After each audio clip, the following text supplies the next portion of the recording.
तो दोस्तों शुरू कर लेते हैं। एनटीपीसी के लिए स्टेज 1 कंप्यूटर बेस्ड टेस्ट है 28/12/2020 शिफ्ट 1 के लिए ये सेट रहेगा हमारा। और इसमें बात करते हैं तो हमारे लिए सेट 1 क्वेश्चन शुरू कर लेते हैं। पहला क्वेश्चन हमारे पास है। पहला क्वेश्चन ये रहा, दो बसें एक सड़क पर 185 किलोमीटर की दूरी पर स्थित है। ठीक है, तो सबसे पहले हम लोगों को यहाँ दो बसें के लिए यहाँ दूरी बनानी पड़ेगी और ये दूरी हो जाएगी 185 किलोमीटर की। ओके, ठीक है, 185 किलोमीटर की ये दूरी हो जाएगी। इसके बाद में बोला गया है कि पहली बस 35 किलोमीटर चलने के बाद में यहाँ से ये बस चलेगी और ये 35 किलोमीटर चलेगी। 35 किलोमीटर चलने के बाद ये बस है वह दाएं मुड़ जाती है, दाईं ओर मुड़ जाती है और 17 किलोमीटर चलती है। तो दाईं ओर ऐसे मुड़ेगी दाईं तरफ। ठीक है, ये दाईं तरफ कितने किलोमीटर? 17 किलोमीटर। ये 17 किलोमीटर चलेगी और उसके बाद में बोला गया है कि वह उसके बाद बाईं ओर मुड़ जाती है। ये बाईं ओर मुड़ जाएगी और कितना चलेगी? 42 किलोमीटर। ठीक है, तथा मुख्य सड़क पर वापस पहुंचने के लिए उसी दिशा में चलती है। तो मुख्य सड़क पर पहुंचने के लिए जो वापस की दिशा में चली, इस दिशा में। ठीक है, पहुंच गई है। तो मुझे बताओ यहाँ से यहाँ तक की दूरी भी वापस कितनी हो गई? 42 किलोमीटर ही हो गई है। आप मुझे बताओ, बोला गया है इसी बीच एक मामूली ब्रेकडाउन के कारण दूसरी बस सड़क पर मुख्य केवल 36 किलोमीटर चलती है। इस बिंदु पर दोनों बसों के बीच की दूरी ज्ञात कीजिए। यानी दूसरी बस अभी 36 किलोमीटर ही चल पाई है।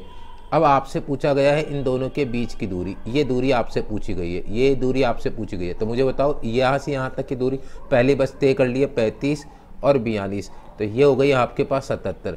और इधर से ये बस तय करी है 36, तो 77 और 36 कितने हो जाएंगे? 113। मुझे बताओ टोटल दूरी कितनी है? तो 185 किलोमीटर की है। तो एक काम करते हैं, 185 में से 113 हम लोग घटाएंगे तो कितनी हो जाएगी? 72 किलोमीटर। तो फिर हमारे पास जो इस क्वेश्चन का आंसर आ जाएगा वो आ जाएगा 72 किलोमीटर आ जाएगा। अब हमारे पास अगला क्वेश्चन है, निम्नलिखित में से कौन सा राज्य पूर्वोत्तर भारत के 7 सिस्टर्स राज्यों के सदस्य से जाना जाता है? तो इसका जो सही आंसर है वो आ जाएगा सिक्किम। 7 सिस्टर्स की बात करते हैं तो 7 सिस्टर्स में हमारे पास आ जाएगा यहाँ पर पहला आ जाएगा त्रिपुरा आ जाएगा। ठीक है, 7 सिस्टर में असम आ जाएगा, मेघालय आ जाएगा। ये 7 राज्य हैं। मेघालय आ जाएगा, मणिपुर आ जाएगा। तो हमारे पास 4 राज्य तो आ चुके हैं। मणिपुर आ जाएगा, नागालैंड आ जाएगा,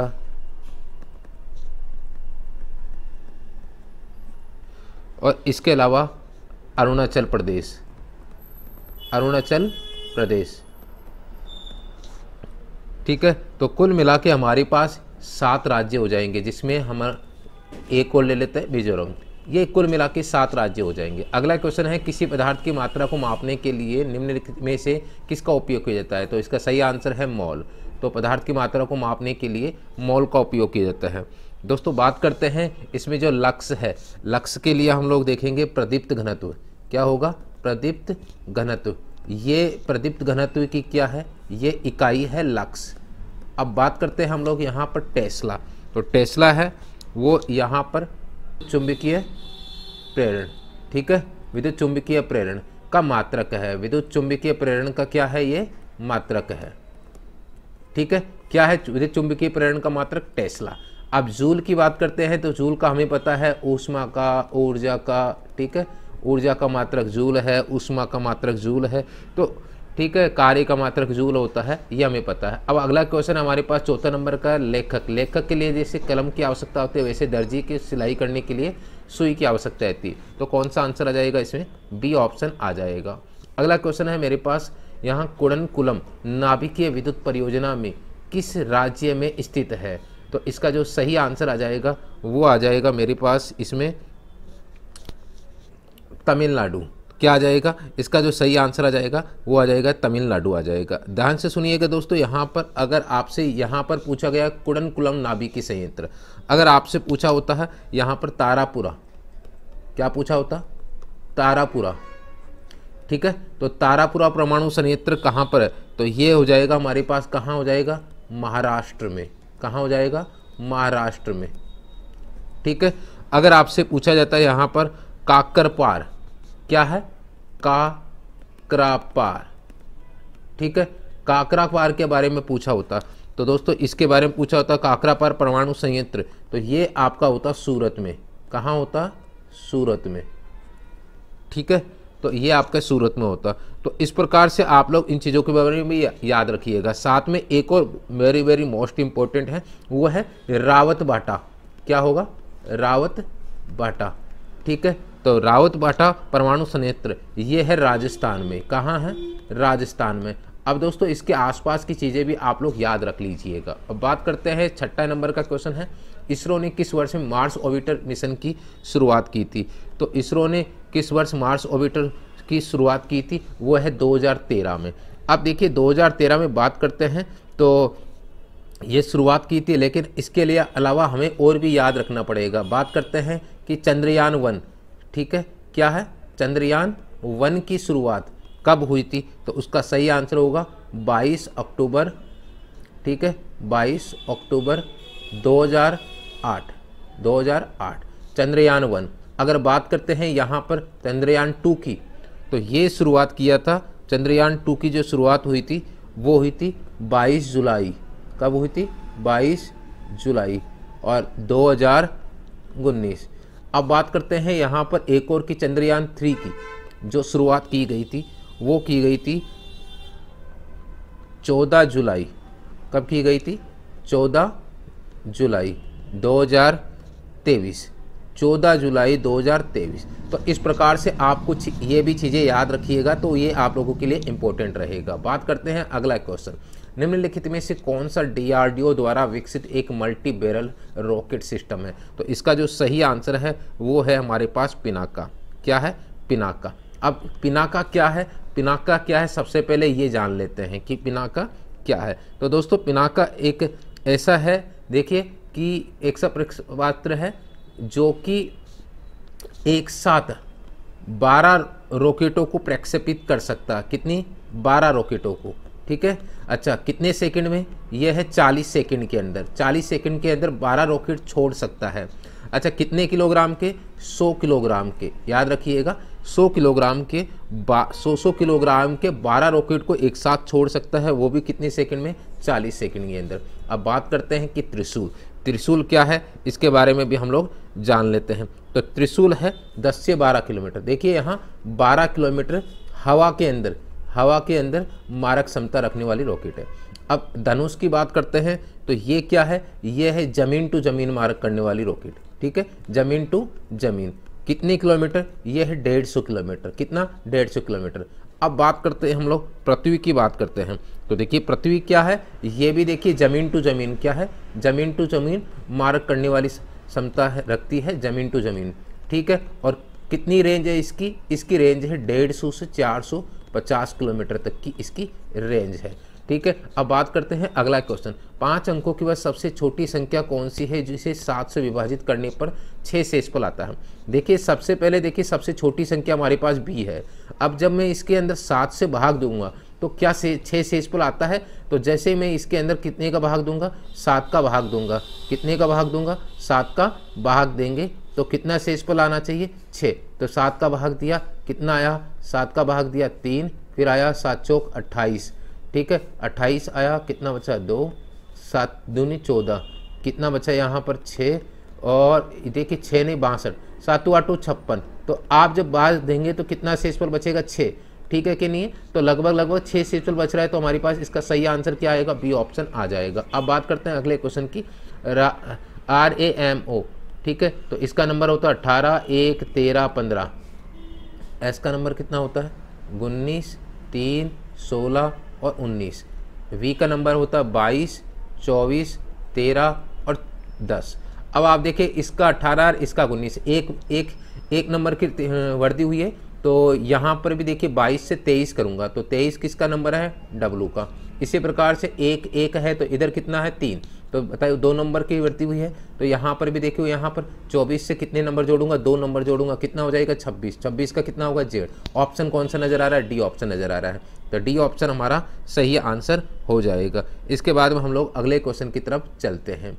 अगला क्वेश्चन है हमारे पास में, देखिए कौन सा है? उबंटू क्या है उबंटू? क्या है उबंटू? एक ऑपरेटिंग सिस्टम है। क्या है? Operating system. इस प्रकार के ऑपरेटिंग सिस्टम और कौन से हैं? देखिए एमएस डोस है, ये भी ऑपरेटिंग सिस्टम है। अब आप और बात करते हैं मैक, ठीक है, एप्पल का मैक, ठीक है, ऑपरेटिंग सिस्टम है। इसके अलावा हम बात करते हैं विंडो 10, ठीक है, 10 आ चुकी है, 11 आ चुकी है आजकल, देखिए। और अगर हम लोग एक्सपी की बात करते हैं, ठीक है, तो एक्सपी हो जाएगा विंडोज़ में जानते हैं अपन 98, 100, ये सारी क्या है? ऑपरेटिंग सिस्टम है। तो हम लोगों को ये याद रख लेना है। बात करते हैं अगले क्वेश्चन की बात करते हैं, ठीक है। तो एक्स और वाई किसी कार्य को 12 दिन में करते हैं। एक्स और वाई कितने दिन में करते हैं? 12 दिन में करते हैं, ठीक है। करवा देते हैं एक्स और वाई कितने दिन में करते हैं? 12 दिन में करते हैं। उसके बाद में वाई और जेड कितने दिन में करते हैं? ये 18 दिन में करते हैं। एक्स और जेड ये कितने दिन में करते हैं? ये 15 दिन में करते हैं। सबसे पहले तो क्या पूछा गया है? तीनों मिलकर कितने समय में करेंगे? तो इनके लिए हमें क्या लेना पड़ेगा? इनका एलसीएम लेना पड़ेगा। बताओ एलसीएम कितना आया? इनका एलसीएम आ गया 180। 12 का भाग देंगे कितनी बार जाएगा? 15 बार जाएगा। 18 भाग देंगे तो 10 बार जाएगा, और 15 का भाग देंगे तो 12 बार जाएगा। अब हमें सबसे पहले तीनों की एफिशिएंसी निकालनी है। तो तीनों की एफिशिएंसी देखिए, यहाँ पर एक्स और वाई की एफिशिएंसी, ये एफिशिएंसी है और ये वर्क है, ये मान लेते हैं। तो तीनों की एफिशिएंसी निकालने का तरीका क्या है? 15 + 10 + 12, हम लोग इनको ऐड कर देंगे और इसके अंदर 2 का भाग देंगे। तो यहाँ पर आ जाएगा 37/2, और ये आ चुकी है हमारे पास एफिशिएंसी। और किन की एफिशिएंसी आएगी? है एक्स, वाई और जेड की एफिशिएंसी। अब सीधा हमें निकालना है कि तीनों मिलकर इस कार्य को कितने समय में करेंगे। तो समय निकालना है, वर्क अपॉन एफिशिएंसी होता है। क्या होता है? Work upon efficiency. वर्क कितना है? 180। एफिशिएंसी तीनों की कितनी निकाली है? 37/2।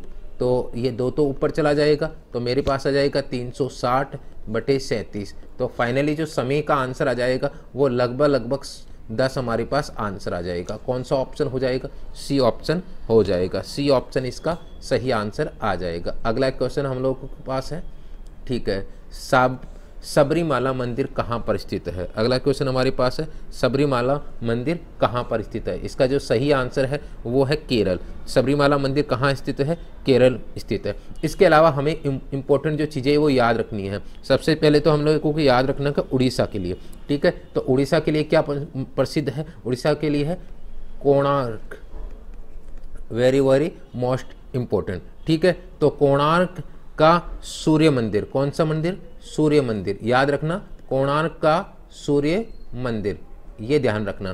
कोणार्क का सूर्य मंदिर है वो उड़ीसा में स्थित है। बात करते हैं हम लोग यहाँ दिलवाड़ा, ठीक है। तो एक और चीज़ याद रखना, दिलवाड़ा का जैन मंदिर, आपका दिलवाड़ा का जैन मंदिर, ये याद रखना, ये भी इम्पोर्टेंट है, दिलवाड़ा का जैन मंदिर, ठीक है। तो ये कहाँ पर स्थित है? ये है माउंट आबू, याद रखना कहाँ है? माउंट आबू, ये ध्यान रखना, ठीक है। तो मैं लिख देता हूँ माउंट आबू, ये ध्यान रखना। चलिए, और क्या प्रसिद्ध है? देखिएगा, हम लोग यहाँ पर देखते हैं महाराष्ट्र,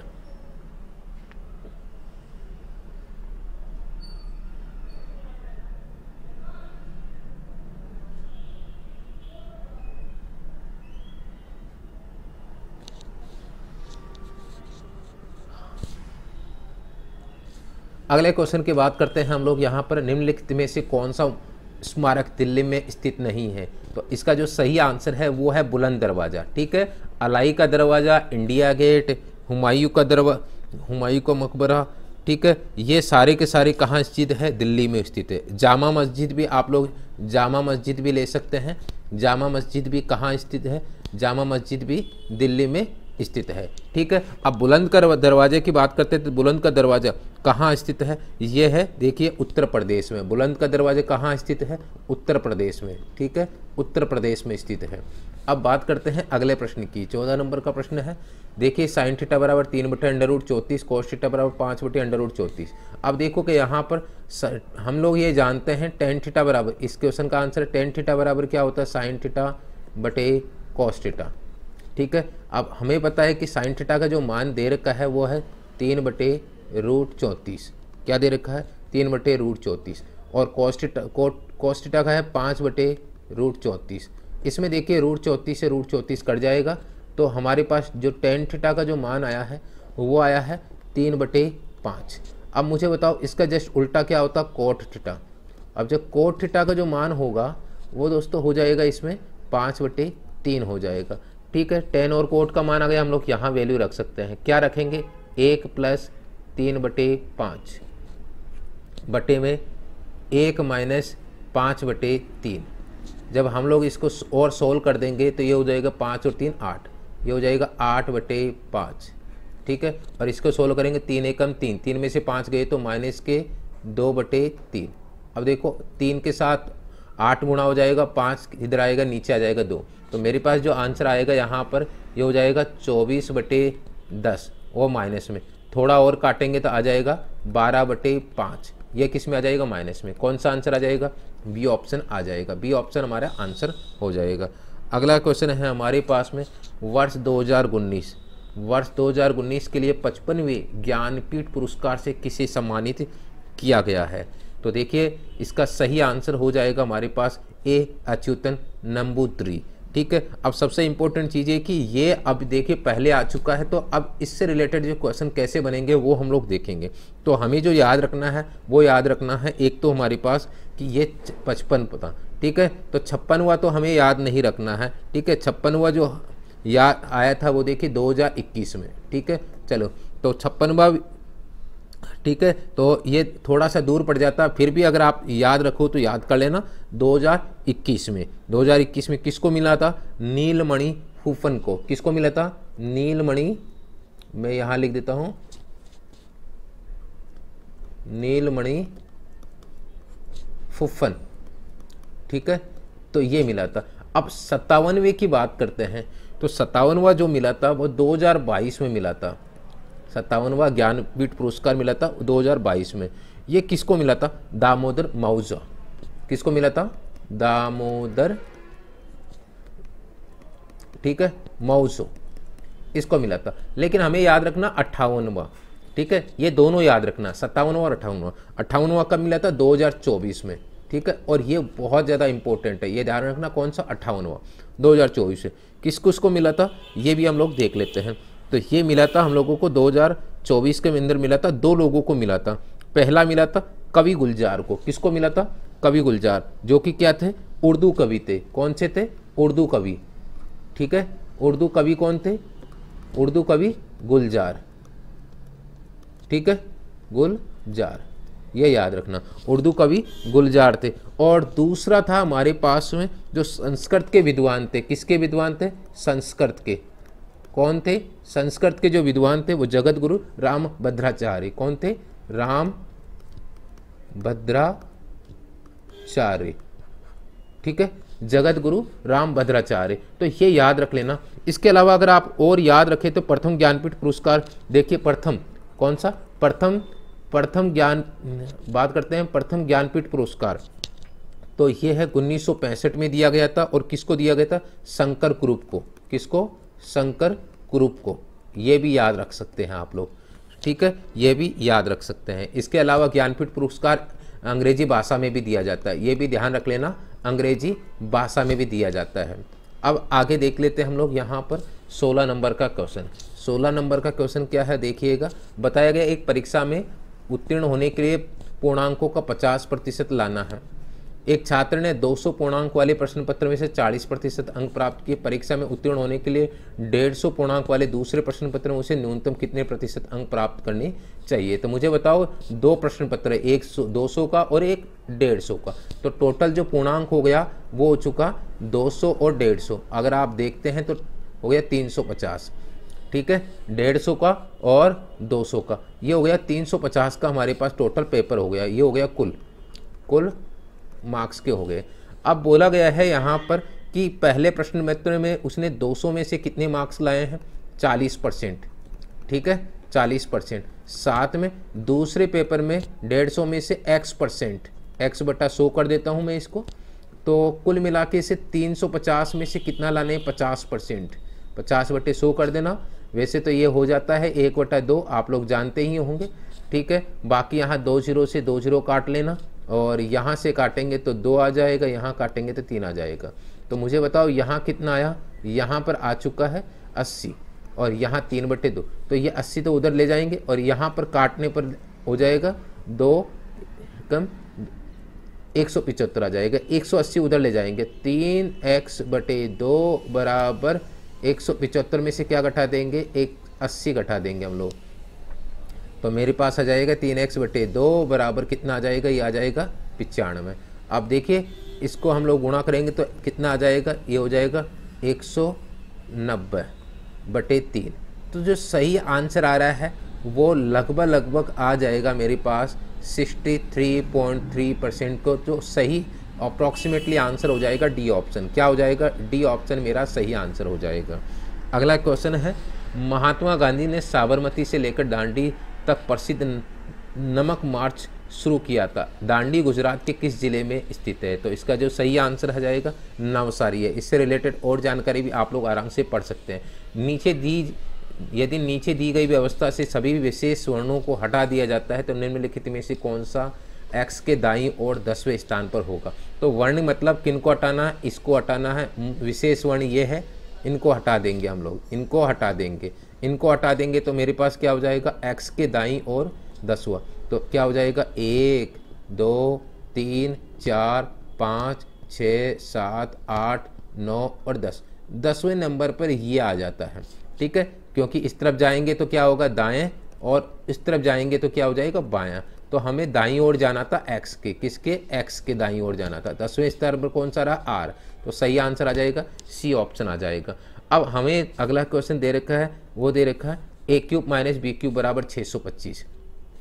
ठीक है, a² - b² बराबर 25, a + b बराबर 5। सबसे पहले हम लोग सोल्व करेंगे, a² - b² बराबर दे रखा है 25। हम लोगों को पता है ये a + b होता है और ये a - b होता है, बराबर क्या हो जाएगा 25 दे रखा है। इस क्वेश्चन की बात करें हम लोग, a + b के स्थान का मान तो हमें दे रखा, कितना दे रखा, 5। तो हम लोग यहाँ पर लिख लेंगे, कितना लिख लेंगे, 5 लिख लेंगे। ठीक है, तो मैंने लिख दिया यहाँ 5। अब बताओ 5 इसकी जगह आ चुका है तो 5 का भाग इसमें दे दूंगा, 25 में कितना आ जाएगा, 5 आएगा। a - b बराबर कितना आ जाएगा, 5 आ जाएगा।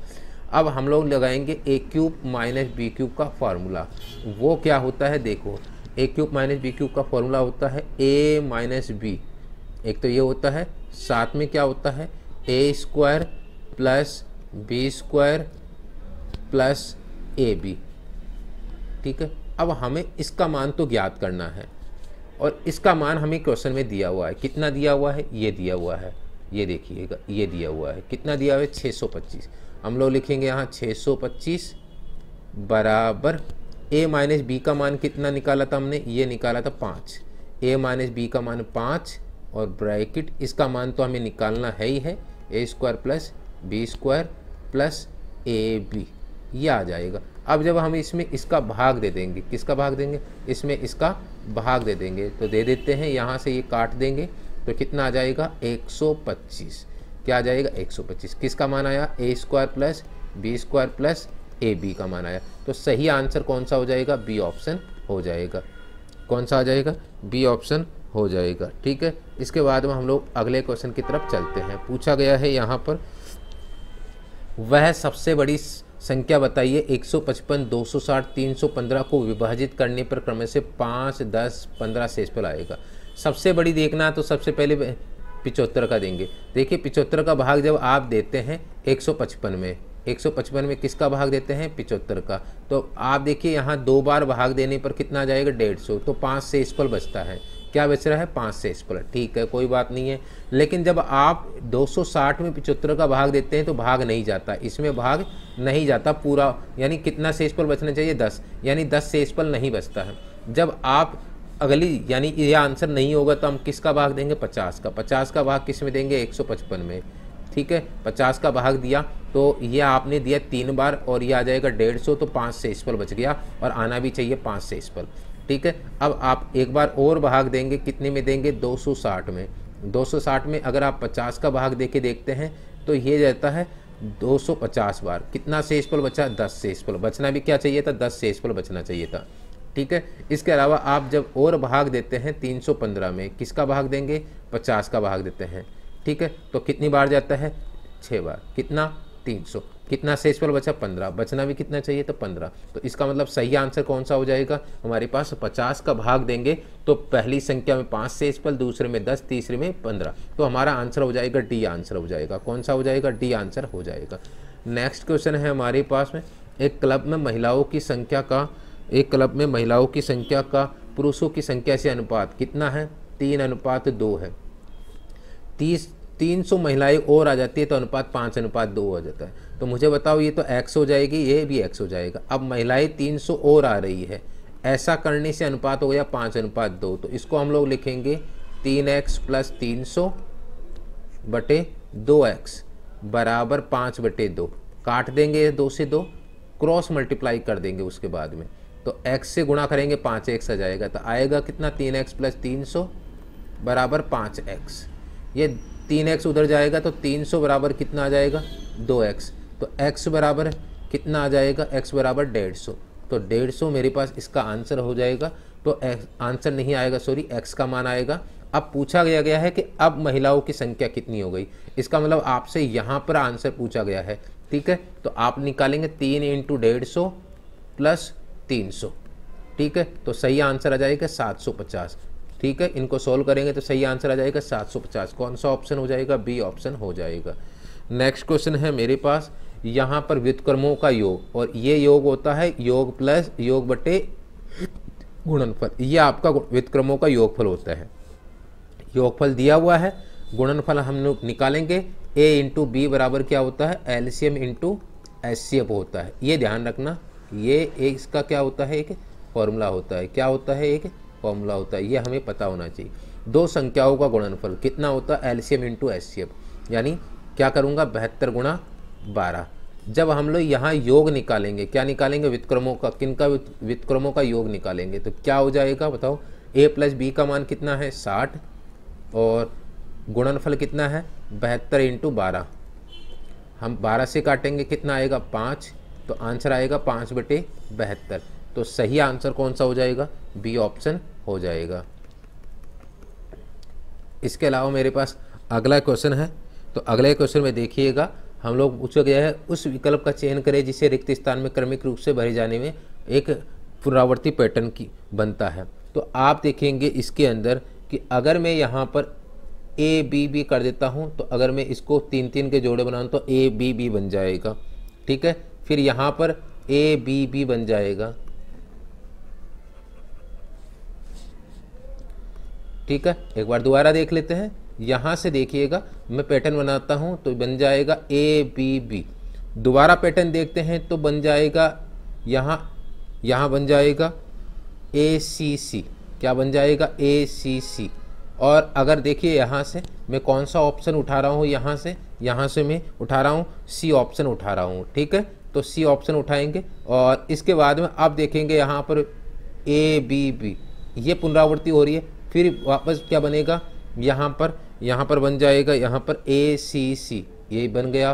फिर बन जाएगा यहाँ पर ए बी बी, ठीक है। फिर बन जाएगा यहाँ पर ए सी सी, और ये सी यहाँ पर घूम के चला जाएगा, ये सी, ठीक है। इस प्रकार से तो मेरे पास जो आंसर आएगा वो कौन सा हो जाएगा, सी ऑप्शन आ जाएगा इसके अंदर। अब मैं यहाँ से अगला क्वेश्चन उठा रहा हूँ, वो देखिएगा 54। देखिए यहाँ पर वर्गमूल निकालना चाहिए, तो मैं 54 के फैक्टर कर लेता हूँ। यहाँ पर मैं इस क्वेश्चन को ले लेता हूँ। 54 के फैक्टर क्या होंगे, 9 × ये आ जाएंगे, और इधर ये आ जाएंगे 25 × 5 बटे में क्या आ जाएगा, 24 के हैं, 24 के 4 × 6, और यह हो जाएंगे 9 × 5, ठीक है। तो कुल मिला के अगर हम लोग सोल्व करते हैं तो 9 का वर्गमूल आ जाएगा 3√6, ठीक है। मैं √6 ऐसे लिख लेता हूँ, यहाँ पर गुणा में ही है, √6 गुणा 25 का वर्गमूल 5 और √6 बटे में देखेंगे हम लोग 4 का वर्गमूल 2√6 इंटू 9 का वर्गमूल 3√5। तो √6 से √6 कैंसिल आउट हो जाएंगे, ओके। √6 से √6 कैंसिल आउट हो जाएंगे यहाँ पर। और ये देखिएगा यहाँ पर मैं यहाँ पर लिख रहा हूँ √5 लिख रहा हूँ, ठीक है। √5 से √5 कैंसिल आउट हो जाएंगे। बाकी देखिए यहाँ 3 से 3 भी कट जाएगा, तो सही आंसर आएगा 5/2, और 5/2 का मतलब होता है 2.5। तो इसका जो सही आंसर हो जाएगा वो सी ऑप्शन हो जाएगा। कौन सा हो जाएगा? सी ऑप्शन हो जाएगा। अगला क्वेश्चन है मेरे पास में कि कंप्यूटर और इंटरनेट के डोमेन में URL का पूर्ण रूप क्या है? तो URL का पूर्ण रूप क्या है? Uniform resource locator. क्या है? Uniform resource locator. तो कंप्यूटर और इंटरनेट के डोमेन में URL का पूर्ण रूप क्या है? Uniform resource locator. तो सही आंसर कौन सा हो जाएगा? इसका सी ऑप्शन हो जाएगा, सी ऑप्शन आ जाएगा। अगला क्वेश्चन है मेरे पास 26वें नंबर का है कि एक वस्तु का लागत मूल्य अंकित मूल्य का 75% है, ठीक है। अगर देखिए बोला गया है MR, देखिए यहाँ पर जो क्रय मूल्य है वो अंकित मूल्य MRP का कितना है बताओ? 75% है, ठीक है। तो यदि 15% की छूट दी जाए, ठीक है, कितने परसेंट की छूट दे? 15% की। दोबारा से देखिएगा,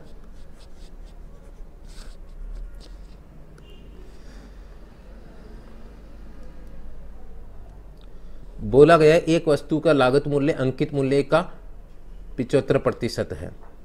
यदि 15% की छूट दी जाए तो लाभ या हानि प्रतिशत। मान लेते हैं कि कॉस्ट प्राइस कितना है, ध्यान से सुनिएगा, लागत मूल्य अंकित मूल्य का है। तो MRP को अगर आप 100 मान लेते हैं, MRP को कितना मान लेते हैं? 100 मान लेते हैं, तो क्रय मूल्य कितना आ जाएगा बताइएगा?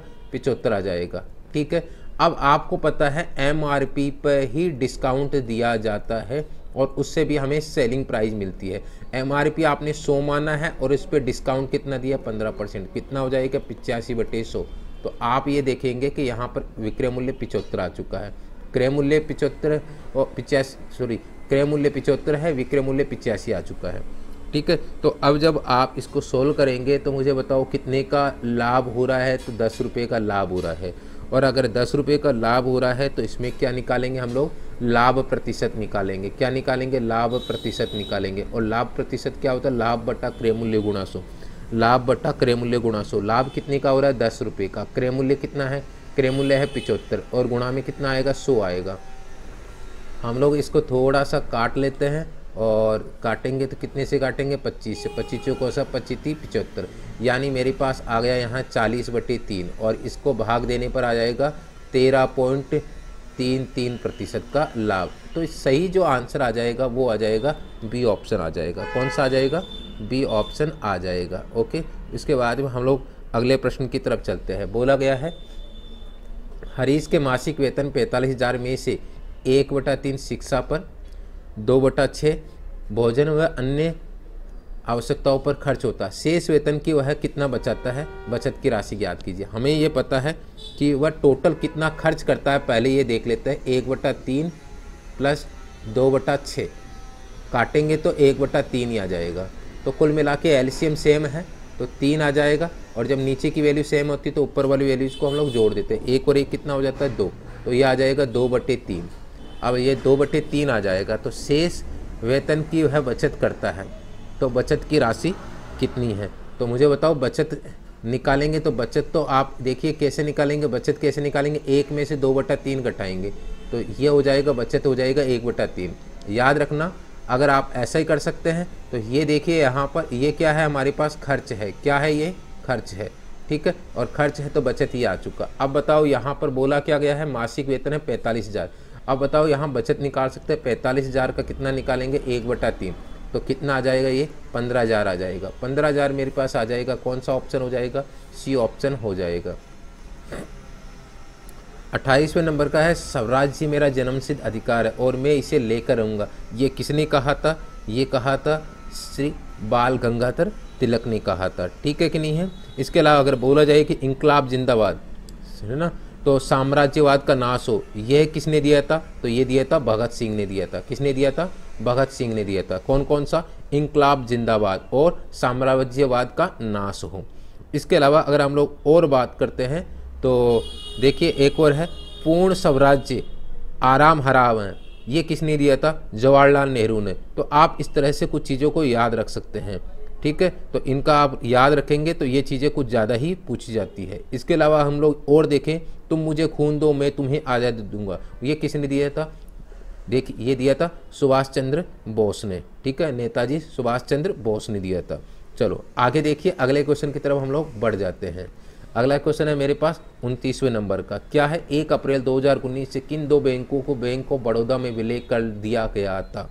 ठीक है, कब की बात है? 1 अप्रैल 2019 को किन दो बैंकों को, है ना, बैंक ऑफ बड़ौदा में विलय कर दिया। अब ये देखिए करंट वाला है, तो करंट वाला जरूरी नहीं कि ये क्वेश्चन रिपीट हो, फिर भी हम लोग ये इसका आंसर देख लेते हैं, विजया बैंक और देना बैंक। ठीक है, बाकी ये थोड़ी सी ओल्ड हो चुकी है, तो करंट से रिलेटेड जो चीज़ें हैं वो आप ध्यान दीजिए कि बैंक से रिलेटेड कौन कौन से बैंकों का विलय हो रहा है, वो चीज़ें आप लोगों को पढ़नी होगी। ठीक है, क्योंकि ये तो पुरानी चीज़ हो चुकी है, ये ध्यान रखना।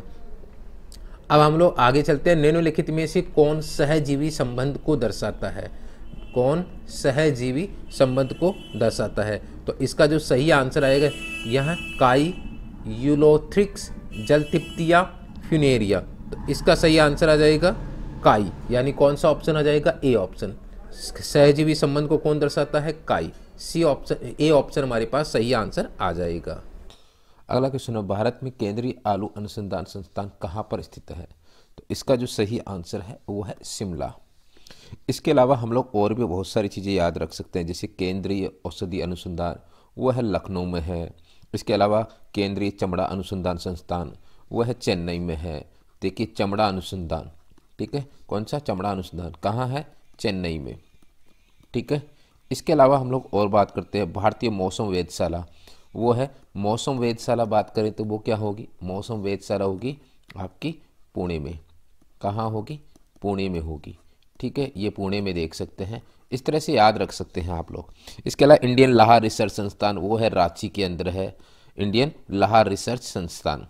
ओके, अगला क्वेश्चन हमारे पास है, 3,400 रुपये की राशि पर 4 वर्ष का साधारण ब्याज 680 रुपये है, ब्याज की दर क्या होगी? तो इसका जो सही आंसर है वो देखिएगा, ब्याज देखिए, ब्याज निकालने का तरीका ऐसा ही बराबर क्या होता है? PRT बटे में क्या आएगा? 100, यह आ जाएगा। अब मुझे पता है कि ब्याज कितना है, ब्याज है 680 रुपये। कितना है? 680 रुपये। और मूलधन कितना है? मूलधन भी हमारे पास है 3,400 रुपये। और दर कितनी है ज्ञात करनी है। समय कितना है? 4 है। बटे में कितना आएगा? बटे में आ जाएगा 100 आ जाएगा। ओके, इसके बाद हम लोग 2 जीरो से 2 जीरो काट देंगे। अब 34 का भाग इसमें देंगे तो 20 बार आ जाएगा। 4 का भाग देंगे हम लोग तो 5 आ जाएगा। तो कुल मिला के आर बराबर कितना आ गया? 5%। तो आर बराबर कितना आ चुका है? 5%। इसका जो सही आंसर आ जाएगा वो आ जाएगा डी ऑप्शन आ जाएगा। क्या हो जाएगा? डी ऑप्शन हो जाएगा। अगला क्वेश्चन है हमारे पास, वो देखेंगे हम लोग 33 नंबर का क्वेश्चन है। देखिए क्या है, एक आयत की लंबाई उसकी चौड़ाई से दोगुनी है और आयत का परिमाप उसके, एक आयत की लंबाई उसकी चौड़ाई से दोगुनी है और आयत का परिमाप 48 सेंटीमीटर। आयत का क्षेत्रफल क्या होगा? अब बात करते हैं इस क्वेश्चन में आयत की। ठीक है, तो बोला गया है परिमाप, ये लंबाई, ये लंबाई, ये चौड़ाई, ये चौड़ाई। जो परिमाप होता है, ठीक है, जो परिमाप होता है वो होता है आपका 2L + B। अच्छा मुझे बताओ परिमाप दिया कितना है? 48 दिया है। अब आपको पता है यहाँ लंबाई, देखिए लंबाई है वो चौड़ाई की दुगनी है। चौड़ाई x तो लंबाई कितनी है? 2x। तो मुझे बताओ यहाँ पर क्या हो जाएगा? x + 2x, जो कि हो जाएगा यहाँ पर 3x हो जाएगा। ये जो मान हो जाएगा 3x। अब ये 3x हो जाएगा, 3x को 2 से गुणा करेंगे तो 6x हो जाएगा। 6 का भाग 48 में देंगे आप लोग तो x बराबर आएगा 8। कितना आ जाएगा? 8। अब ये 8 है तो ये कितना हो जाएगा? 16। अब आपको पूछा क्या गया है? आपको पूछा गया है क्षेत्रफल। ठीक है, तो क्षेत्रफल है लंबाई इंटू चौड़ाई होता है। अब आप मुझे बताओ लंबाई 16 है, ठीक है, चौड़ाई कितनी है? 8। ठीक है, तो ये हो जाएगा 128 सेंटीमीटर स्क्वायर। तो इसका जो सही आंसर आ जाएगा वो कौन सा हो जाएगा? सी ऑप्शन हो जाएगा। कौन सा हो जाएगा? सी ऑप्शन हो जाएगा। तो सी ऑप्शन हमारे पास सही आंसर आ जाएगा इस क्वेश्चन का। अगला क्वेश्चन है हमारे पास में,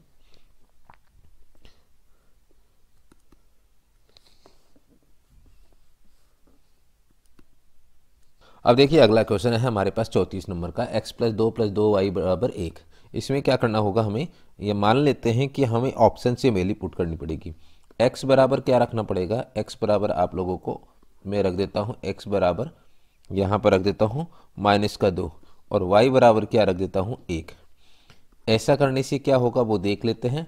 आप देखिएगा -2/2, ठीक है, प्लस 2/1। ऐसा करने से क्या होगा, हमें -1 + 2 कुल मिला के कितना आया 1। तो ये आंसर आ चुका है, ठीक है। 1 आना भी क्या चाहिए था 1। इसके बाद हम लोग यहाँ पर मानते हैं कि z बराबर क्या मान लेते हैं 4 मान लेते हैं।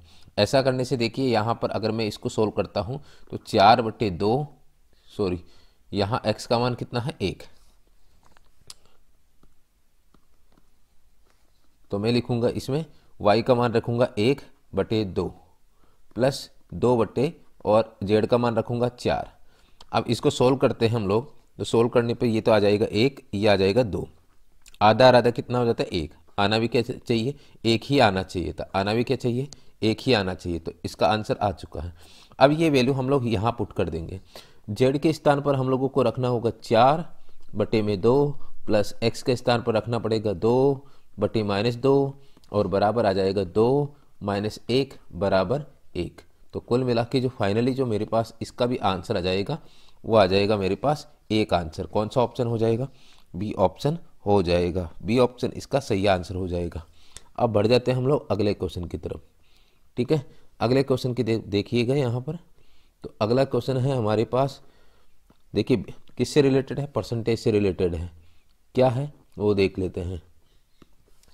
2400 के 12% में क्या जोड़े कि योगफल 5400 के 18% के बराबर है। अब ये बोला गया है, ये बोला गया है, तो बोला ये गया है कि 2400, ठीक है, के 12%, ये हो जाए 12% का मतलब 12/100 में क्या जोड़े, x जोड़ दें तो कितना हो जाए, ये हो जाएगा 5400 का 18%, ये हो जाए। अब हम लोग यहाँ पर 2 0 से 2 0 काट देते हैं, 2 0 से 2 0 काट देंगे हम लोग, ठीक है। अब हम लोग गुणा कर लेंगे तो ये हो जाएगा 288 हो जाएगा, 18 चौक 72 हो जाएगा, ये हो जाएगा 18 चौके 72, 18 पंजे 90, 9 है ना, तो 972 हो जाएगा प्लस का x। अब ये 288 उस तरफ जाएगा तो x का मान आ जाएगा, कितना आ जाएगा 684। तो फाइनली हमारे पास जो आंसर होगा वो हो जाएगा डी ऑप्शन हो जाएगा। ओके, अब देखिए अगला क्वेश्चन हमारे पास है, वो देखिएगा। निम्नलिखित में से कौन सा देश बिम्स्टेक का सदस्य नहीं है। अब क्वेश्चन पूछा गया है कि बिम्स्टेक का सदस्य कौन नहीं है, तो आपसे सबसे पहले हमें पता होना चाहिए कि बिम्स्टेक में कितने सदस्य होते हैं, ठीक है। तो इसमें कुल मिला के 7 देश होते हैं। कितने देश होते हैं, 7 देश होते हैं। क्या नाम है इनका, हम लोग बात करें तो सबसे पहला नाम आता है भारत। किसका आता है, भारत। दूसरा जो नाम आता है वो आता है थाईलैंड। किसका आता है, थाईलैंड, ठीक है। और जो तीसरा जो नाम आता है वो आता है म्यांमार। किसका आता है, म्यांमार। चौथा जो नाम आता है वो आता है नेपाल। किसका आता है, नेपाल। पांचवा जो नाम आता है वो आता है बांग्लादेश। किसका आता है, बांग्लादेश, ठीक है, बांग्लादेश। और जो छठा नाम आता है वो आता है श्रीलंका, ठीक है, श्रीलंका। और सातवां जो आता है वो आता है भूटान। किसका आता है, भूटान। अब कुल मिला के हमारे पास ये 7 देश है। फिलहाल देखिए बिम्स्टेक में यहाँ पर जो कौन सा नाम नहीं है, मालदीव। मालदीव है वो बिम्स्टेक का सदस्य नहीं है। अब बात ये करते हैं बिम्स्टेक की full form, bay of Bengal initiative for multi sectoral technical and economic cooperation होता है, ठीक है। बिम्स्टेक की स्थापना 6 जून 1997 को हुई थी, याद रखना है। बिम्स्टेक की स्थापना कब हुई थी, 6 जून 1997 में हुई थी। और देखिए इसका मुख्य उद्देश्य क्या है, यह एक बहुपक्षीय संगठन है और बंगाल की खाड़ी के तटवर्ती और सीमावर्ती क्षेत्रों में स्थित इसके सदस्य हैं। बस ये इसका है। और आर्थिक विकास हेतु वातावरण तैयार करना, सामाजिक प्रकृति में तेजी लाना, क्षेत्रों में सामान्य हित के मामलों पर सहयोग करना, ये इसका कार्य है। अब हम लोग आगे, अगला क्वेश्चन है हमारे पास, प्रार्थना समाज के संस्थापक कौन है। इंपॉर्टेंट क्वेश्चन है, प्रार्थना समाज के संस्थापक कौन है, तो इसका आंसर आएगा आत्माराम पांडुरंग। क्या आएगा, आत्माराम पांडुरंग। अब देखिए अब बात आती है कि राजा राम मोहन राय किसके हैं, ब्रह्म समाज के। किसके हैं, ब्रह्म समाज के। समझ में आई बात। राम मोहन राय है ब्रह्म समाज के संस्थापक है। ठीक है, स्वामी विवेकानंद है, वो कौन है? स्वामी विवेकानंद है वो है, देखिएगा, रामकृष्ण मिशन के संस्थापक है। स्वामी विवेकानंद रामकृष्ण मिशन के संस्थापक है। स्वामी दयानंद सरस्वती, ये क्या है? ये है आर्य समाज के। किसके हैं? आर्य समाज के। इस तरह से हैं, तो ये आर्य समाज के हैं। ये है हमारे पास रामकृष्ण मिशन के। किसके? रामकृष्ण मिशन के। ओके, अगला क्वेश्चन है हमारे पास, निम्न में से दक्षिण अमेरिका के कौन से दो देश स्थल रुद्ध हैं, यानी देखिए जमीन से जुड़े हुए हैं? तो इसका जो सही आंसर आ जाएगा वो आंसर है हमारे पास पराग्वे और बोलिविया। कौन सा आंसर आएगा? पराग्वे और बोलिविया, ये इसका सही आंसर आ जाएगा। ठीक है, अब आगे देखिए हमारे पास अगला क्वेश्चन है 39 नंबर। उस विकल्प का चयन करें जिसका तीसरे पद के साथ वही संबंध है जो दूसरे पद का पहले से है। वकील का कोर्ट से है तो ब्यूटिशियन, देखिए वकील कोर्ट में जाके वकालत करता है तो ब्यूटिशियन कहाँ जाके करेंगे? पार्लर में जाके। तो सही आंसर आ जाएगा हमारे पास डी ऑप्शन, हमारे पास सही आंसर आ जाएगा। इसके बाद हम लोग अगले क्वेश्चन की तरफ बढ़ जाते हैं। ठीक है, तो अगला क्वेश्चन हमारे पास है यहाँ पर, विश्व पर्यावरण दिवस 2020 के लिए संयुक्त राष्ट्र द्वारा घोषित थी क्या क्या नाम था? ठीक है, थीम की बात हो रही है। किसकी बात हो रही है? थीम की। ओके, तो इसकी जो थीम है वो देखिए 2020 में क्या थी? जैव विविधता। तो इसमें 2020 में तो ये है, लेकिन हमें कौन सा याद रखना है? 2024 का याद रखना है। ठीक है, तो 2024 की जो थीम है, सबसे पहले बात करते हैं 2024 की क्या है थीम है, वो क्या थी वो देख लेते हैं। तो 2024 की जो थीम थी वो हमारे पास है यहाँ पर, भूमि पुनर्स्थापन मरुस्थलीकरण। क्या है? यह है भूमि पुनर्स्थापन। ठीक है, भूमि पुनर्स्थापन। और क्या था? मरुस्थलीकरण। ठीक है, मरुस्थलीकरण, यह मैं लिख देता हूं, मरुस्थलीकरण। ठीक है, यह है हमारे पास। तथा सूखे से निपटने, साथ में क्या होगा? सूखे से निपटने के लिए। किसके? सूखे से निपटने के लिए, ये हमारे पास थीम है। ओके, पर्यावरण दिवस कब मनाया जाता है? 5 जून को मनाया जाता है। अगला क्वेश्चन है हमारे पास 41 नंबर का है। अब इससे पहले हम लोग जान लेते हैं इस क्वेश्चन के लिए, देखिएगा कि sine square theta plus cos square theta बराबर क्या होता है? 1। साथ में हमें ये भी जान लेना होगा कि साइन स्क्वायर, देखिए साइन ए बटे कॉस बी बराबर 1 होगा यदि a प्लस बी दोनों कोणों का योग कितना हो? 90 डिग्री। ये ध्यान रख लेना, या फिर उल्टा भी लिख दें आप, कॉस ए बटे साइन बी बराबर भी 1 होगा यदि a प्लस बी बराबर क्या हो? 90 डिग्री हो। ठीक है, अब आप देखिएगा यहाँ पर अगर मैं ये वैल्यू यहाँ रखता हूँ तो 1 बटा, ये देखिए ये थीटा हो गया, ये भी थीटा हो गया, sine square theta plus cos square theta मतलब क्या हो जाएगा? 1। तो साइन ए बटे कोस बी, इसका मान भी क्या हो जाएगा? ये भी हो जाएगा हमारे पास 1 हो जाएगा, क्योंकि यहाँ पर भी क्या है? एंगल्स ए और बी का मान 90 डिग्री होता है, ये भी 1 हो जाएगा। इसमें देखिए ये ए और बी इनमें 90 डिग्री हो रहा है, तो यहाँ पर भी इनका मान 1 हो जाएगा, बराबर √3 tan थीटा। इसके बाद 3 बराबर क्या हो जाएगा? √3 tan थीटा। इसके बाद √3 का भाग हम लोग 3 में देंगे तो √3 आ जाएगा बराबर tan थीटा। और इसके बाद हमारे पास देखिए tan थीटा, यानी थीटा बराबर कितना डिग्री रखिए? 60 डिग्री रखने पर ये मान आ जाता है। कौन सा वाला? ये मान आ जाता है। तो हमारे पास जो सही आंसर हो जाएगा इसका, वो आ जाएगा हमारे पास 60 डिग्री। ए ऑप्शन इसका सही आंसर हो जाएगा। नेक्स्ट है हमारे पास अगला क्वेश्चन है, निम्नलिखित में से कौन सा रोग विषाणु से होता है? ठीक है, बैक्टीरिया से होता है। तो इसमें से सही आंसर होगा, देखिएगा, चिकन पॉक्स। देखिए विकल्प, वायरस से होने वाला रोग है। ठीक है, विषाणु। ठीक है, वायरस से होने वाला रोग कौन सा है? विषाणु मतलब वायरस, बैक्टीरिया मतलब जीवाणु। ओके, तो हमारे पास सही आंसर हो जाएगा चिकन पॉक्स। आगे देखिए, हम लोगों को ये भी पता होना चाहिए कि टाइफाइड्स। ठीक है, तो टाइफाइड क्या होता है? यह सोलमोनेलो टाइफिन नामक जीवाणु से होने वाला रोग है। हैजा, हम लोगों को पता है हैजा पानी यानी बैक्टीरिया से होने वाला एक रोग है। आगे देखिए, हम लोग आगे अगले क्वेश्चन की तरफ बढ़ जाते हैं। अगला क्वेश्चन हमारे पास है 43 नंबर का। इसमें सबसे पहले हम लोग 1/3 और 2/4 को सोल्व करने वाले हैं। तो 1/3 और 2/3 को कैसे सोल्व करेंगे? 2 एकम 2, यहाँ से ये हो जाएगा 1/3 प्लस 1/2। ये कितना हो जाएगा अगर हम लोग इसको सोल्व करेंगे? 6, 3 दूनी 6, 2 तिया 6, यानी कुल मिला के 5/6 आ चुका है इसका मान आ चुका है। अब हम लोग इसको सोल्व करेंगे। हम लोगों को पता है कि इसको 2 से काटेंगे 6 काटेंगे 10।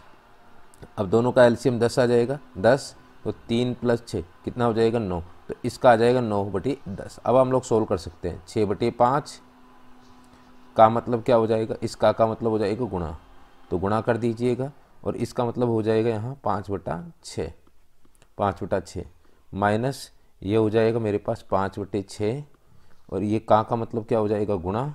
और देखिए यहाँ ये जो ब्रैकेट होता है इसकी जगह हम लोग लिखेंगे 9/10, ये लिख देंगे 9/10 माइनस 1/6। अब हम लोग इसको काट देंगे।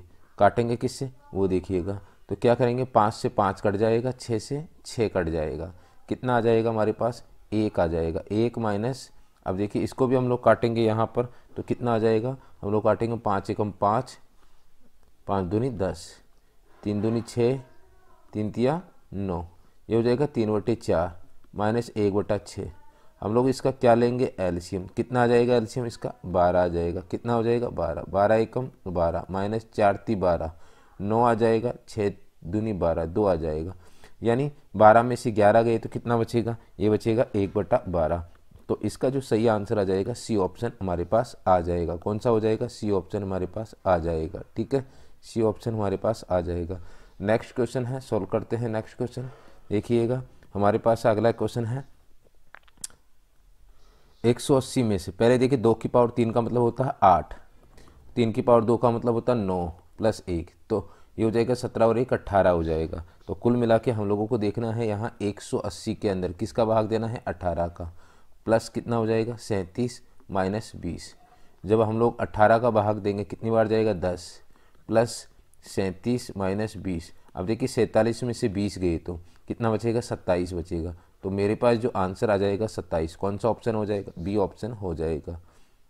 नेक्स्ट क्वेश्चन है हमारे पास में, वो देखिएगा 4 × 38 × तो इसमें इकाई का अंक क्या होगा? इसमें इकाई का अंक कितना है? 4 8 4 6, ये इकाई का अंक है। तो मेरे पास जो आंसर आएगा इसका 4 × 8 × 4 × 6 ये हो जाएगा।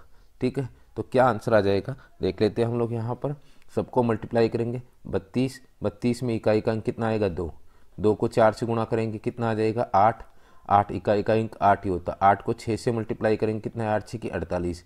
इन सब के अंदर अगर हम लोग देखते हैं जो इकाई का अंक है वो कितना आएगा हमारे पास? 8, यानी यूनिट डिजिट कितना हो जाएगा? बी ऑप्शन आ जाएगा। बी ऑप्शन हमारे पास सही आंसर आ जाएगा। नेक्स्ट क्वेश्चन है हमारे पास, किस भारतीय राज्य की मुख्य भूमि की तटरेखा सबसे लंबी है? तो इसका जो सही आंसर है वो है इसका गुजरात। गुजरात, ठीक है, सबसे लंबी तटरेखा है।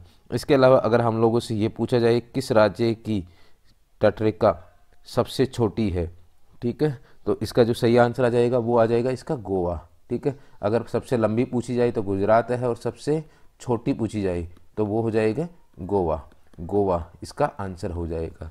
ठीक है, इसके बाद अगला क्वेश्चन हमारे पास 4 संख्या युग्म दिए गए हैं जिनमें से 3 किसी प्रकार से एक समान है जबकि चौथा असंगत है। असंगत संख्या युग्म का चयन करें। देखिए 12 को 8 से गुणा करेंगे तो 96 आता है। 16 को 8 से गुणा करेंगे तो देखिए 128 आता है। ठीक है, 13 को 8 से गुणा करेंगे यहाँ पर तो 104 आ जाएगा। 15 को 8 से गुणा करेंगे तो 120। तो यहाँ पर जो सही आंसर आ जाएगा असंगत कौन सा है? बी ऑप्शन हमारा सही आंसर हो जाएगा। नेक्स्ट क्वेश्चन है, भारत की संसद द्वारा पर्यावरण अधिनियम किस वर्ष में पारित किया गया था? तो इसका जो सही आंसर आ जाएगा वो हो जाएगा डी ऑप्शन हो जाएगा। कब होगा? 1986 के अंदर। कब होता? 1986 में। तो ये आंसर हमारा हो जाएगा। निम्नलिखित में से किस माध्यम में से ध्वनि नहीं जा सकती, और इसका सही आंसर है निर्वात में। ठीक है, ध्वनि जो गमन कर सकती है वो ठोस में जा सकती है, द्रव में भी गमन कर सकती है और गैस में भी। ठीक है, इसमें से ठोस में सबसे अधिक गति कर सकती है, ओके, उसके बाद द्रव में और उसके बाद में गैस में। तो हमारे पास देखिएगा जो सही आंसर आ जाएगा वो बी आंसर आ जाएगा। नेक्स्ट क्वेश्चन हमारे पास है, एक रस्सी को 3 अलग अलग भागों में विभाजित किया गया है। पहला भाग पूरी लंबाई का 1/5 है, दूसरा भाग पहले भाग का 3/2 है, तीसरा भाग रस्सी का कितना हिस्सा है, अंश है, ये है। तो अब देखिएगा यहाँ पर एक रस्सी के कितने हिस्से किए गए, 3 हिस्से। तो पहला हिस्सा है 1/5 और ये बोला गया है दूसरा भाग पहले का, तो दूसरा भाग है, ये तो पहला भाग हो गया, ये दूसरा भाग है पहले भाग का कितना है, 3/2। तो इसको जब हम लोग सोल्व करेंगे तो ये मेरे पास आ जाएगा 3/10। अब मुझे बताओ शेष हिस्सा कितना रह गया वो भी निकालना है, तो वो पूरा कितना था, 1 माना हुआ है यहाँ पर। तो अब मुझे बताइए 1/5 प्लस 3/10, जब हम लोग इसको सोल्व कर लेंगे तो टोटल कितना हुआ, 10, 5 दूनी 10, 10 से कम 10, यानी कितना आ जाएगा 3, ये हो जाएगा 5/10। तो जब हम लोग इन दोनों को जोड़ेंगे तो इसका काटने के बाद हमारा है 1/2, कितना आ रहा है, 1/2 आ रहा है। तो हमारे पास इन दोनों का सम हो चुका है 1/2। तो मुझे बताओ एक में से घटाएंगे तो शेष कितना आ जाएगा, ये शेष आ जाएगा 1 - 1/2, मतलब 1/2 ही आएगा। तो मेरे पास जो इसका भी सही आंसर आ जाएगा, बी ऑप्शन हमारा सही आंसर आ जाएगा। नेक्स्ट क्वेश्चन है मेरे पास यहाँ, निम्नलिखित में से कौन सा दर्रा श्रीनगर और लेह को जोड़ता है। तो इसमें जो सही आंसर आ जाएगा वो हमारे पास आ जाएगा जोजिला। ठीक है, जोजिला है श्रीनगर और लेह को जोड़ता है। इसके अलावा कुछ और भी अन्य हैं जिनके नाम हम लोगों को पता होने चाहिए, जिस तरह से हम लोग बात करते हैं। ठीक है, तो क्या होता है, नाथुला दर्रा, जैसे हम बात करते हैं नाथुला, ठीक है, नाथुला दर्रा। अगर नाथुला दर्रा की बात करते हैं तो नाथुला दर्रा होता है सिक्किम और, देखिए यहाँ सिक्किम और दक्षिण तिब्बत चुंबक घाटी को जोड़ता है। किस किस को, ये तो सिक्किम को जोड़ता है और किसको जोड़ता है, हम लोग लिख सकते हैं दक्षिण तिब्बत को, दक्षिण तिब्बत घाटी को जोड़ता है। ठीक है, इसके अलावा अगर हम लोग बात करते हैं और बारालाचा की बात करते हैं, बारालाचा दर्रा हिमाचल प्रदेश के लाहौल क्षेत्रों के लद्दाख को लेह से जोड़ती है। तो हम लोग ये कह सकते हैं ये लद्दाख, ठीक है, किसको, लद्दाख और लेह को जोड़ती है। ठीक है, किससे जोड़ती है, लद्दाख के लेह को हिमाचल प्रदेश से जोड़ती है। किससे जोड़ती है, हिमाचल प्रदेश से जोड़ती है। ठीक है, ये हो जाएगा।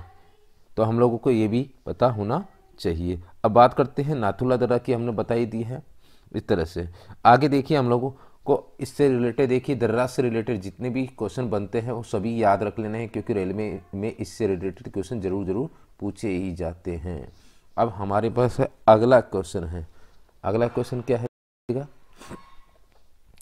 अब यहाँ पर जो जानकारी है वो देखिए साइन इंटू सेक है, कोट इंटू कोट है और 1045 है। तो सबसे पहले जानकारी मैं आप लोगों को बता देता हूँ इससे रिलेटेड जो हमें पता होनी चाहिए। क्या है कि साइन ए गुणा सेक बी, ठीक है, बराबर क्या हो जाएगा, 1 हो जाएगा। यदि क्या हो जाएगा, ए प्लस बी बराबर क्या होगा, 90 डिग्री होगा। ए प्लस बी बराबर क्या हो जाएगा, 90 डिग्री हो जाए। इसी प्रकार से कोट ए गुणा कोट बी, कोट ए गुणा कोट बी बराबर 1 हो जाएगा। क्या हो जाएगा, यदि ए प्लस बी बराबर क्या हो, 90 डिग्री हो। क्या हो, 90 डिग्री हो। बात क्लियर है, ठीक है। अब मुझे बताइएगा इसके अंदर साइन ए गुणा सेक बी, अब इसका मान तो हो जाएगा 1, यानी 5 गुणा 1 प्लस 3 गुणा 1 प्लस 2 गुणा 1045 का मान भी कितना होता है, 1। तो हम लोग लिख देंगे 2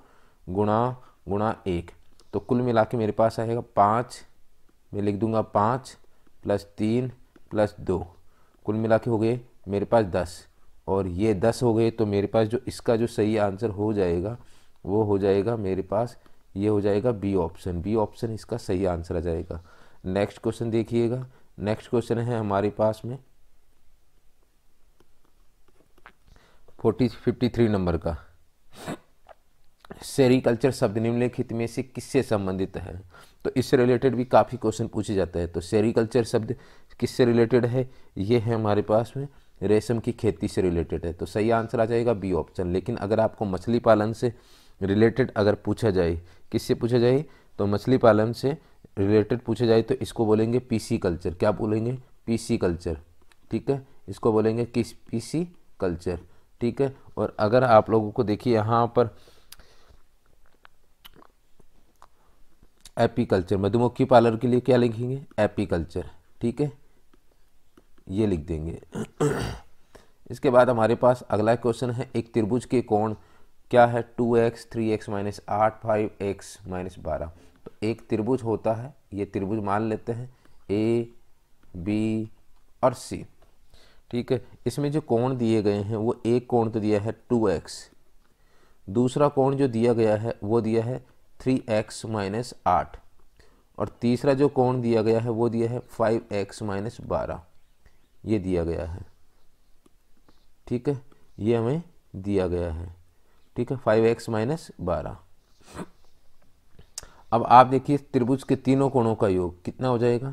2x + 5x - 12 + 3x - 8 बराबर क्या हो जाएगा? 180 डिग्री।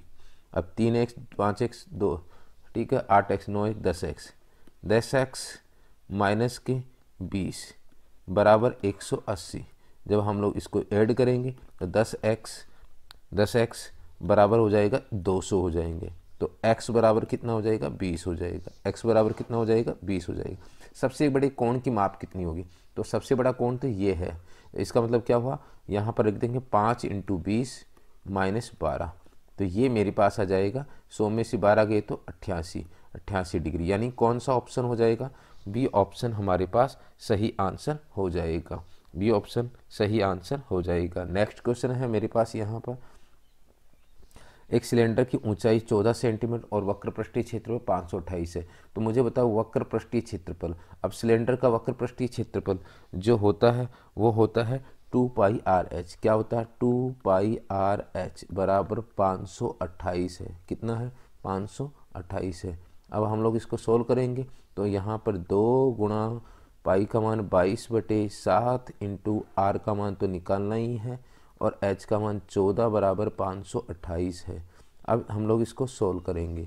सोल्व करने के लिए हम लोगों को देखिए यहाँ पर चाहिए 7 से काटेंगे। किससे काटेंगे? 7 दूनी 14, ये हो जाएगा। ठीक है, अब हम लोग इसको और भाग देंगे। ठीक है, तो किससे काटेंगे? 22 से। ठीक है, ये हो जाएगा 88, ये हो जाएगा। ठीक है, 2 दूनी 4, तो r बराबर 4 × 7 = 28। r बराबर कितना हो जाएगा? 7 सेंटीमीटर हो जाएगा। अब r का मान आ चुका, लेकिन आपसे पूछा है आयतन। आयतन क्या होता है? आयतन जो होता है वो होता है πr²h। अब पाई का मान तो 22/7 है, r का मान 7 × 7 है, h का मान 14 है। अब हम लोग इसको सोल्व कर लेंगे, आंसर आ जाएगा हमारा। 7 से तो 7 कट ही जाएगा, बाकी सभी को हम लोग गुणा कर लेंगे। ठीक है, तो 22 को 7 से गुणा करके 14 से गुणा करेंगे तो हमारे पास आ जाएगा 1584। कौन सा ऑप्शन हो जाएगा? बी ऑप्शन हो जाएगा। नेक्स्ट क्वेश्चन है 56। 2 धनात्मक संख्याओं का अनुपात 3:7 और उनका एलसीएम 231 है। छोटी संख्या ज्ञात कीजिए। अब देखिए 2 धनात्मक संख्या हैं, उनका एलसीएम है। एचसीएम निकालेंगे सबसे पहले। तो एचसीएम कैसे निकालेंगे? एलसीएम बटे में a गुणा b, ये हो जाएगा। अब आपको पता है इसके अंदर हमारे को पता है कि भाई a और b का मान, a का मान 3 और b का मान 7 है। तो हम लोग यहाँ वैल्यू रख देंगे। एलसीएम कितना है? 231 बटे कितना हो जाएगा? 3 × 7 हो जाएगा। हम लोग इसको काट देंगे, और काटने के लिए क्या हो जाएगा? ये हो जाएगा 7 × 21, 7 × 21, 3 का भाग देंगे कितना आ जाएगा? 11 आ जाएगा। कितना आ जाएगा? 11 आ जाएगा। ओके, अब हम लोगों को पता है कि एचसीएफ होता है, यहाँ पर भी देखिए 3x और 7x।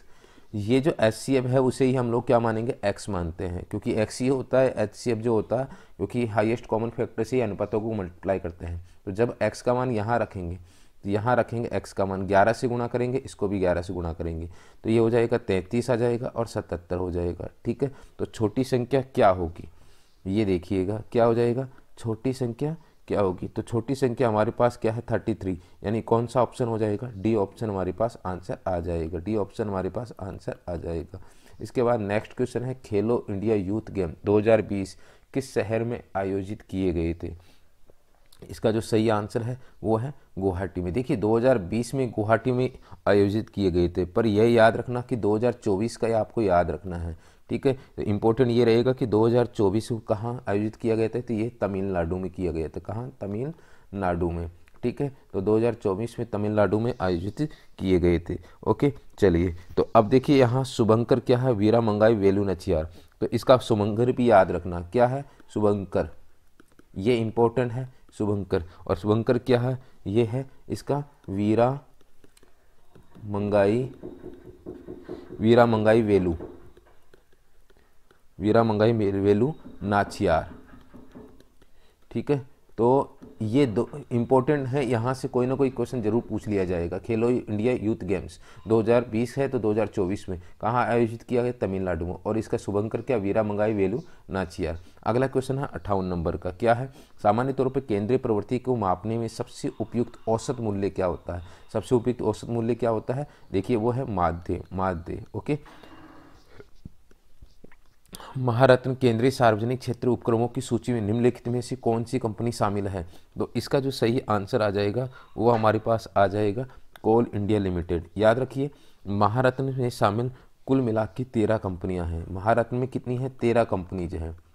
ठीक है, 13 कंपनीज है, और इन कंपनीज में, ठीक है, इन कंपनीज में हम लोग कह सकते हैं जैसे कि NTPC है, आपके पास NTPC है, ONGC है, इन कंपनियों की नाम याद रखना। सेल है, मैं और लिख देता हूँ यहाँ, ठीक है, सेल, गेल,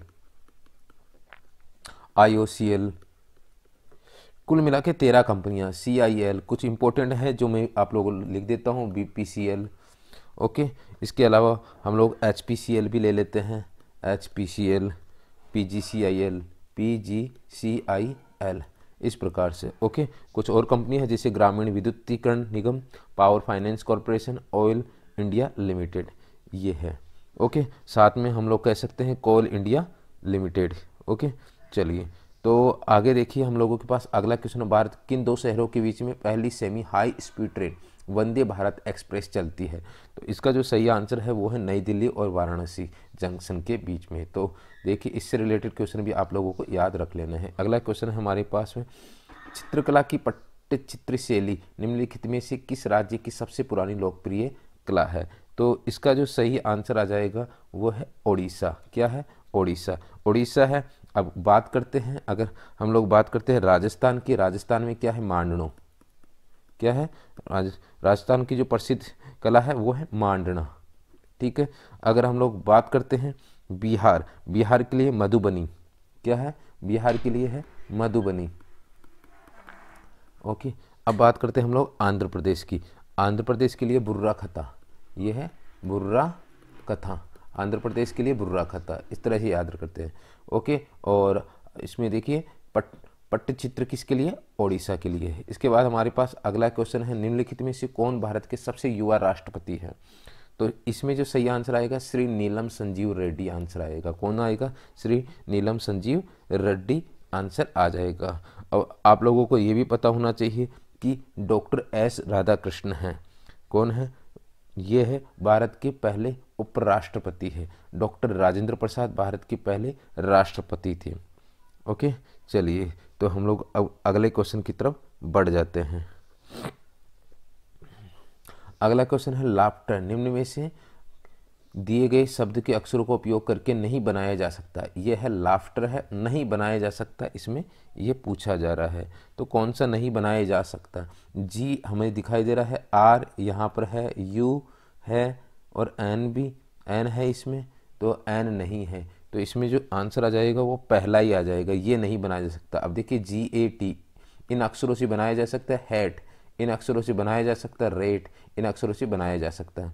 अगला क्वेश्चन है पेडियाट्रिक्स चिल्ड्रेन। तो देखिए पेडियाट्रिक्स का मतलब होता है बच्चों का डॉक्टर। तो देखिए यहाँ पर ये है पेडियाट्रिक्स यानी बच्चों का डॉक्टर। अब मुझे बताओ न्यूरोलॉजी है वो किसका होता है, यानी ब्रेन का डॉक्टर होता है। न्यूरोलॉजी किसका डॉक्टर होता है, ब्रेन का डॉक्टर होता है। ओके, इसके बाद अगला क्वेश्चन है हमारे पास, इंटरनेशनल कोर्ट ऑफ जस्टिस का हेडक्वार्टर कहाँ स्थित है। इंटरनेशनल कोर्ट ऑफ जस्टिस का हेडक्वार्टर कहाँ स्थित है, तो इसका जो सही आंसर है वो है द हेग। कहाँ है, द हेग। ये भी इम्पोर्टेंट है और ये भी हमें लोगों को याद रखना। कहाँ पर ये द हेग, ये नीदरलैंड में है। कहाँ है, नीदरलैंड में है। ओके, अब ये भी याद रखना है हम लोगों को, यूनिसेफ का मुख्यालय कहाँ है, वो है यूनिसेफ। ठीक है, यूनिसेफ का जो मुख्यालय है वो न्यूयॉर्क में है। ओके, यूनिसेफ का मुख्यालय न्यूयॉर्क में है। इसके अलावा WTO विश्व व्यापार संगठन, इसका मुख्यालय कहाँ है, जिनेवा में। ठीक है, WTO का मुख्यालय क्या है, जिनेवा में है। ये भी याद रखना है, जिनेवा। ये भी इम्पोर्टेंट है, ये भी हम लोगों को याद रख लेना है। इसके अलावा हम बात करते हैं वर्ल्ड बैंक और अंतर्राष्ट्रीय मुद्रा कोष। तो अगर बात करते हैं वर्ल्ड बैंक की बात करते हैं, किसकी बात करते हैं, वर्ल्ड बैंक की, तो ये कहाँ है, वॉशिंगटन DC। कहाँ पर है, वॉशिंगटन DC में है। ठीक है, अगला क्वेश्चन हमारे पास है। अगला क्वेश्चन से पहले, यूनेस्को का मुख्यालय कहाँ है। यहाँ आप लोग कह सकते हैं यूनेस्को का मुख्यालय कहाँ, पेरिस में है। इसके बाद हमारे पास अगला क्वेश्चन है, गोबी मरुस्थल निम्नलिखित में से किस महाद्वीप में स्थित है।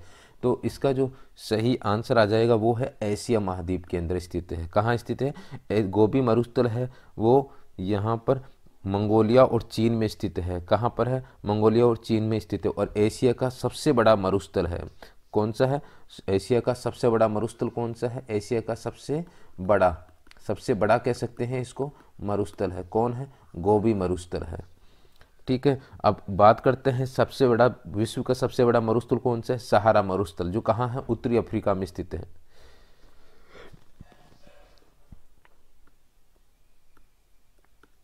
नेक्स्ट क्वेश्चन है, एक ट्रेन A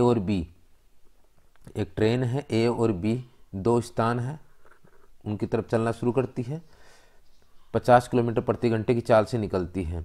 अच्छा देखिए, यहाँ A से B की ओर 50 किलोमीटर प्रति घंटे की चाल से आधे घंटे के लिए निकलती है। आधे घंटे, जब 1 घंटे में कितनी चलती है, कि इस चाल का मतलब होता है, इसका मतलब होता है कि ये 1 घंटे में 50 किलोमीटर, 1 घंटे में 50 किलोमीटर, तो आधे घंटे में कितना, ये आधे घंटे में चलेगी 25 किलोमीटर। ठीक है, तो ये देखिए 25 किलोमीटर ऑलरेडी चल चुकी है।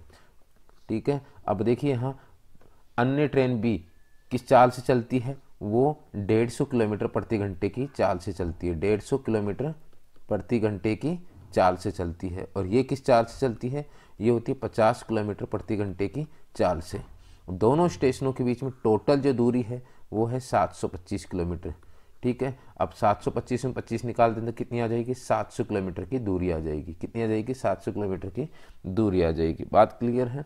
ठीक है, उस स्थान की A से दूरी कितनी होगी, उस स्थान की A से दूरी कितनी होगी, ये आपसे पूछा गया है। ठीक है, तो सबसे पहले हम लोग निकालते हैं समय बराबर क्या होगा, बीच की दूरी बटा सापेक्ष चाल। बीच की दूरी हो जाएगी 700 बटे सापेक्ष चाल कितनी हो जाएगी, ये हो जाएगी 50, ये हो जाएगी 50 प्लस 150, ये हो जाएगी। ठीक है, बीच की दूरी, तो 700 बटे 200 हम लोग काटेंगे इसको, तो मेरे पास आ जाएगा 7/2।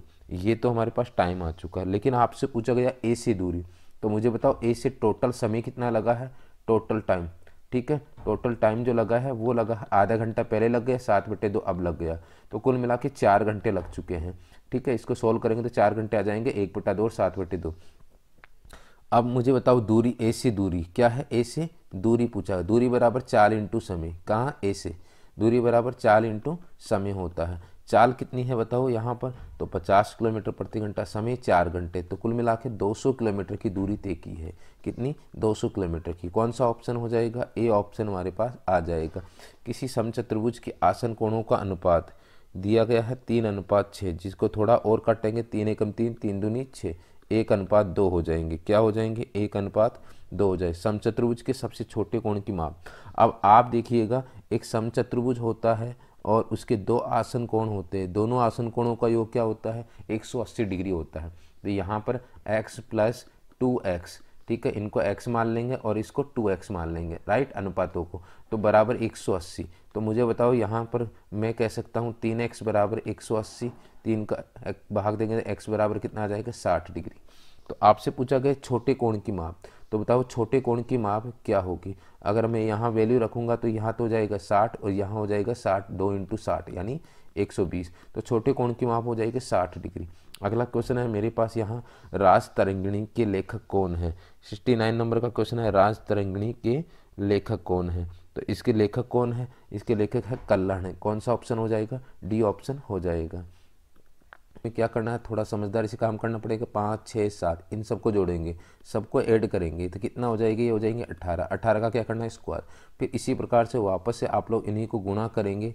क्या करेंगे, 5 × 6 प्लस 5 × 6 और इसको फिर 2 से गुणा कर देना है। तो कुल मिला के 324 आ जाएंगे, प्लस 30 को 2 से गुणा करेंगे 60 आ जाएंगे। इस प्रकार से 384 मेरे पास आ जाएगा। सेम पैटर्न लगाएंगे हम लोग यहाँ पर, इन सबको ऐड करेंगे। कितना हो जाएगा, 6 × 4 = 10, 5 = 15। तो आपको करेंगे 15 का स्क्वायर माइनस फिर 4 और 5 को लेंगे। 4 × 5 कितना हो जाएगा, 4 × 5 और फिर इसको 1 से गुणा करना। इस बार पहले 2 की से किया था, अब 1 से गुणा। तो देखिए ये कितना हो जाएगा, 225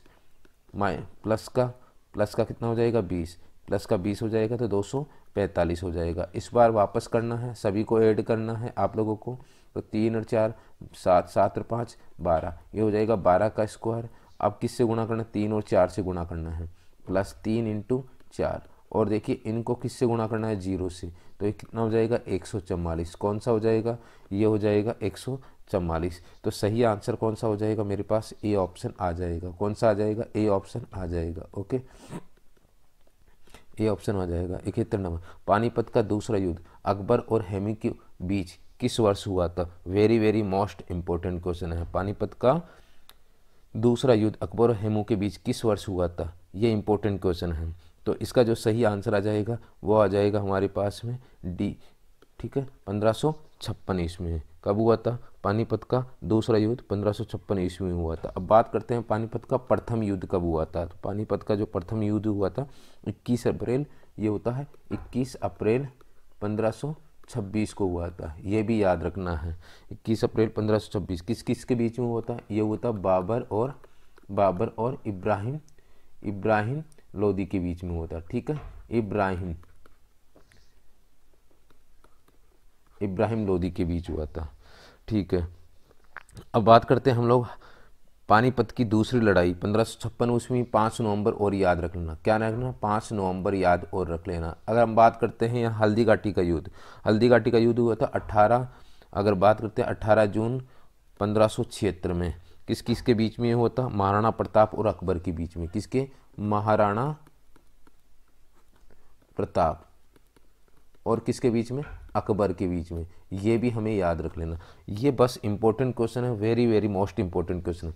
यदि किसी व्यक्ति का द्रव्यमान पृथ्वी की सतह पर 60 किलोग्राम है तो चंद्रमा की सतह पर उस व्यक्ति का द्रव्यमान कितना हो जाएगा। ध्यान से सुनिएगा, क्योंकि यहाँ का पृथ्वी का जो देखिए द्रव्यमान में कोई फर्क नहीं था। पृथ्वी पर जो रहेगा चंद्रमा पर भी द्रव्यमान तो वही रहेगा। तो इसका आंसर तो यही रहेगा 60 kg। लेकिन अगर देखिए बात करते भार की, तो क्योंकि भार किस पर निर्भर करता है, जो भार निर्भर करता है द्रव्यमान और गुरुत्वीय त्वरण पर। और गुरुत्वीय त्वरण हम लोग जानते हैं, चंद्रमा का गुरुत्वीय त्वरण है पृथ्वी के, ये है चंद्रमा का गुरुत्वीय त्वरण पृथ्वी के गुरुत्वीय त्वरण का 1/6 होता है। ये याद रखना। इसलिए देखिए भार भी क्या हो जाएगा, 1/6 हो जाएगा। ठीक है, कहाँ पर, चंद्रमा पर जो है वो पृथ्वी के भार का क्या हो जाएगा, पृथ्वी के भार का 1/6 हो जाएगा। अगर भार पूछे या गुरुत्वीय त्वरण पूछे तब तो 1/6 कर देते, लेकिन यहाँ पूछा केवल द्रव्यमान में तो आंसर सी ऑप्शन ही होगा। इसके बाद अगला क्वेश्चन आप लोगों से पूछा है 73 नंबर का। ठीक है, तो इसमें देखिए हम लोग सोल्व करेंगे 5 प्लस, ठीक है 5.67 कर देंगे प्लस 0.73 माइनस 3.123। अब हम लोग इनको ऐड कर देंगे तो कितना हो जाएगा, 5.67, ये हो जाएगा मेरे पास हो जाएगा 10, 6, 13 और 1 14 और ये पॉइंट लगा देंगे हम लोग यहाँ पर और ये हो जाएगा 6 पॉइंट, ये हो जाएगा 4 माइनस 3.123। तो जब हम लोग इसको घटाएंगे तो लगभग मेरे पास आएगा 3.27 और कौन सा आंसर आ जाएगा, बी ऑप्शन आंसर आ जाएगा। इसके बाद हमारे पास अगला क्वेश्चन है, बी का नंबर 2 है, डी का नंबर 4, एफ का नंबर 6, एच का नंबर 8, तो अब 10 आ जाएगा। 10 मतलब कितना होता है, जे हो जाएगा। क्या हो जाएगा, जे हो जाएगा।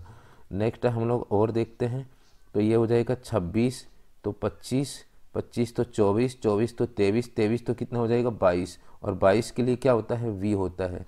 अब इसी प्रकार से 1, 3, 5, 7, 9, और 9 के लिए क्या हो जाएगा, आई, जे वी आई। तो कौन सा ऑप्शन हो जाएगा, डी ऑप्शन हमारे पास आंसर आ जाएगा।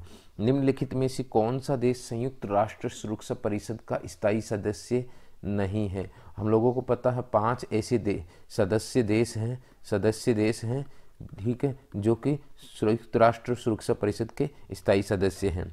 और उसमें देखिए कौन नहीं आता है, जापान नहीं आता है, यूनाइटेड किंगडम यानी ब्रिटेन आता है, चीन आता है, फ्रांस आता है, और कौन आता है, रूस आता है।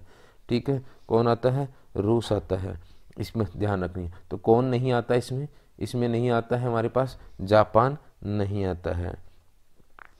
ओके, चलिए अगला क्वेश्चन है हमारे पास में, देखिए चीन, फ्रांस, रूस और ब्रिटेन आ चुका है हमारे पास में। ये सारे क्या है, ये हमारे पास है 5 स्थायी सदस्य हैं। इसमें हम लोग और ऐड कर देंगे अमेरिका को। अगला क्वेश्चन है हमारे पास में, श्वेता और हरीश 28,000 रुपये की आय के साथ एक परियोजना को शुरू की थी। इस परियोजना में श्वेता ने 20 दिनों तक काम किया है और हरीश ने 30 दिनों तक। देखिए यहाँ पर कौन कौन है, श्वेता है और हरीश है। अब देखिए श्वेता ने 20 दिनों तक काम किया, हरीश ने 30 दिनों तक, और उनकी दैनिक मजदूरी है 5:6। तो कुल मिला के देखिए उनकी मजदूरी हो जाएगी 20×100 अनुपात 180। तो ये मजदूरी का अनुपात हो जाएगा। किसका अनुपात हो जाएगा, मजदूरी का अनुपात हो जाएगा। अगर हम लोग काटेंगे इसको तो काट देंगे, 0 से 0 काट देंगे, ये काट दिया, और 2 से और काट देंगे, 5 और 9, कुल मिला के कितना हो जाएगा, 14 हो जाएगा। अब हम लोग भाग देंगे, 14 अनुपात बराबर 28,000, 14 दूना 28, 1 अनुपात बराबर 2,000, 1 अनुपात बराबर 2,000 हो जाएगा। अब किसका मान चाहिए वो देखिएगा, ठीक है। तो हम लोग देखेंगे इसमें हम 2,000 है। अब इसको गुणा करेंगे, किससे गुणा करेंगे, 2,000 से, ये हो जाएगा 10,000। अगर इसको 2,000 से गुणा करेंगे तो ये हो जाएगा 28,000। ठीक है, अब देखिए यहाँ से टोटल तो 28,000 है, 9 से गुणा करेंगे तो कितना हो जाएगा, 9 से गुणा करेंगे तो 18,000। ठीक है, तो पूछा गया है श्वेता का हिस्सा, तो सही आंसर कितना हो जाएगा, 10,000। तो कौन सा ऑप्शन हो जाएगा, सी ऑप्शन हो जाएगा। लोकसभा के सदस्यों की अधिकतम संख्या कितनी है, तो जो सही आंसर है वो है यहाँ पर 552। ओके, चलिए अगला क्वेश्चन है हमारे पास, 50 लड़के और 70 लड़कों की कक्षा में क्या है, लड़कियाँ और लड़कों की बात हो रही है। क्वेश्चन 78 नंबर का है। ठीक है, 50 तो लड़के हैं, 70 लड़कियां हैं। अब देखिए इसका 40% है और लड़के हैं 50%। जब आप 40% लड़कियों का निकालेंगे, यहाँ पर 50 का कितना निकालेंगे, 40%, तो कितना आ जाएगा, काटेंगे तो कितना आ जाएगा, 20 आ जाएंगे। ठीक है, 20 आ जाएंगे। और देखिए इसी प्रकार से 50 इंटू, देखिए 70 इंटू 50% निकालेंगे तो कितना हो जाएगा, यहाँ पर ये हो जाएगा 35। कितना हो जाएगा, 35। तो हम लोग इसका निकालेंगे 35, टोटल ऐड करेंगे तो कितना हो जाएगा, ये हो जाएंगे 55। ओके, ये 55। अब परसेंटेज निकालना है तो 55 बटे ये हो जाएगा, टोटल यहाँ पर ऐड करते हैं तो कितने हैं, टोटल 50 और 70 कितने होते हैं, 120। तो हम लोगों को निकालना, परसेंटेज निकालना है, 55 बटे 120 गुणा 100, तो कुल मिला के जो मेरे पास आंसर आता है लगभग आ जाता है मेरे पास 45.83%, जो कि हो जाता है 46% हो जाता है। और इसमें जो सही आंसर आ जाएगा वो ए ऑप्शन हो जाएगा। इसके बाद मेरे पास अगला क्वेश्चन है, किस सिख गुरु ने खालसा पंथ की स्थापना की थी। तो इसमें भी मेरे पास जो सही आंसर आ जाएगा वो आ जाएगा, श्री गुरु गोविंद सिंह जी ने यहाँ पर खालसा पंथ की स्थापना की थी। अब इसमें ये आ जाते हैं कि देखिए श्री गोविंद सिंह कौन थे, तो यहाँ सिखों के 10वें गुरु थे और अंतिम गुरु थे। कौन थे, ये 10वें गुरु भी थे और अंतिम गुरु भी थे। क्या थे, अंतिम गुरु भी थे। इसके अलावा हम लोगों की ये जानते हैं, गुरु अर्जुन सिखों के 5वें गुरु थे। इन्होंने सिखों के धार्मिक ग्रंथ आदि ग्रंथ की रचना की थी। ये भी हमें थोड़ी जानकारी होनी चाहिए। इसके अलावा हम लोग अगले क्वेश्चन की तरफ चलते हैं। तो अगले क्वेश्चन में हमारे पास 4 शब्द दिए गए हैं, जिनमें से 3 किसी प्रकार से एक समान है, जबकि चौथा असंगत है। असंगत शब्द का चयन करें। तो चौक, मार्कर, पुस्तक, पेन। इसमें जो सही आंसर आएगा वो आ जाएगा सी। कौन सा ऑप्शन है? पुस्तक। पुस्तक हमारा सही आंसर हो जाएगा। अगला क्वेश्चन है हमारे पास में, दोस्तों का एक समूह इस प्रकार व्यवस्था में बैठा है कि उनमें से प्रत्येक एक अष्टभुज के एक कोने पर बैठा है। अब देखिए, अष्टभुज बनाओ या सर्किल बनाओ एक ही बात है। अष्टभुज बनाओ या सर्किल बनाओ एक ही बात है। ठीक है, अष्टभुज है। ठीक है, तो अष्टभुज यानी कितने हिस्से बनाऊंगे? मैं बनाऊंगा इसमें 8 हिस्से।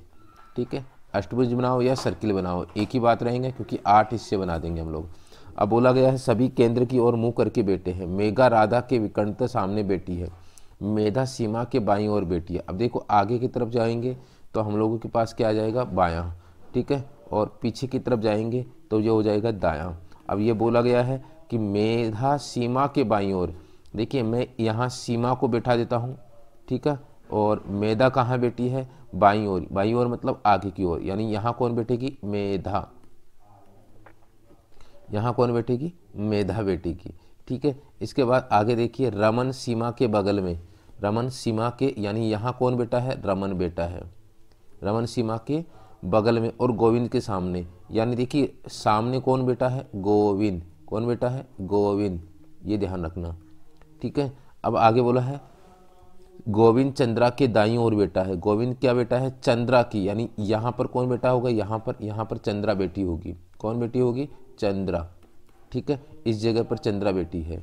ओके, चलिए अगला आगे देखिएगा। इसमें शांति मेधा के दाईं ओर नहीं बैठी है, यानी मेधा के दाईं ओर नहीं बैठी है शांति।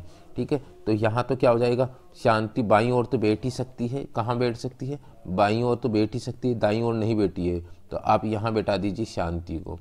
ठीक है, चलिए, किंतु शशि के सामने बैठी है, यानी इसके सामने कौन बैठी होगी? शशि बैठी होगी। अब चंद्रा के सामने कौन बैठा है? तो देखो, चंद्रा ये रहा। ठीक है, चंद्र ये है, तो चंद्रा के सामने कौन बैठा है? सीमा। क्या आंसर आ जाएगा? बी ऑप्शन आ जाएगा। बी ऑप्शन इसका आंसर आ जाएगा।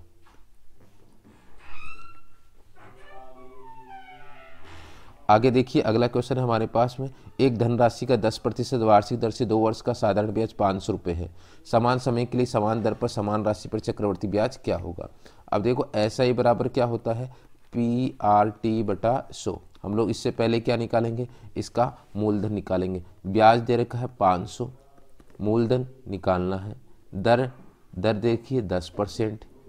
ठीक है, और समय दे रखा है 2/100। अब हम लोग इसको काटेंगे तो क्या आएगा? 0 से 0 और 2 से काटेंगे 5, और अब ये मजर गुणा कर लेंगे तो मूलधन आ जाएगा मेरे पास 2500। क्या आ जाएगा? 2500। अब देखो, यहाँ पर 10% चक्रवर्ती ब्याज निकालना, तो क्या होता है? 10% होता है 1/10। बढ़ाएंगे तो क्या हो जाएगा? 11/10। अब बताओ कितने साल की बात हो रही है? 2 साल की। तो 2 साल के लिए क्या हो जाएगा? 121/100। तो मैं ये कहूँगा कि मूलधन मेरे लिए कितना है? 100।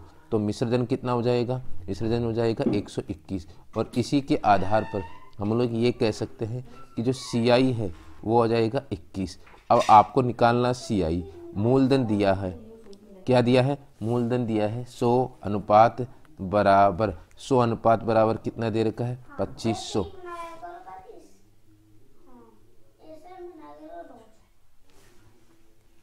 100 बराबर 2500।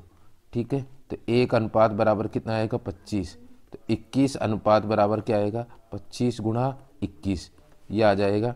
तो कितना आ जाएगा? 25 से कम 25, 25 दूना 50 और 21/22, यानी कितना आ जाएगा? 225। ठीक है,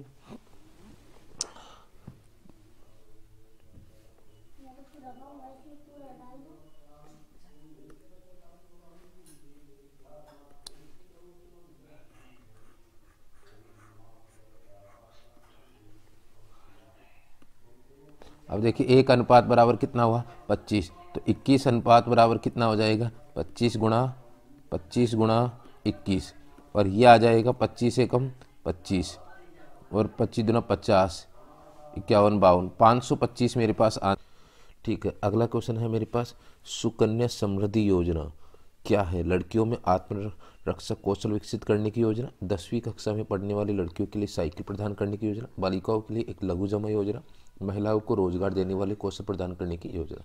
तो इसका जो सही आंसर आ जाएगा, बालिकाओं के लिए एक लघु जमा योजना है।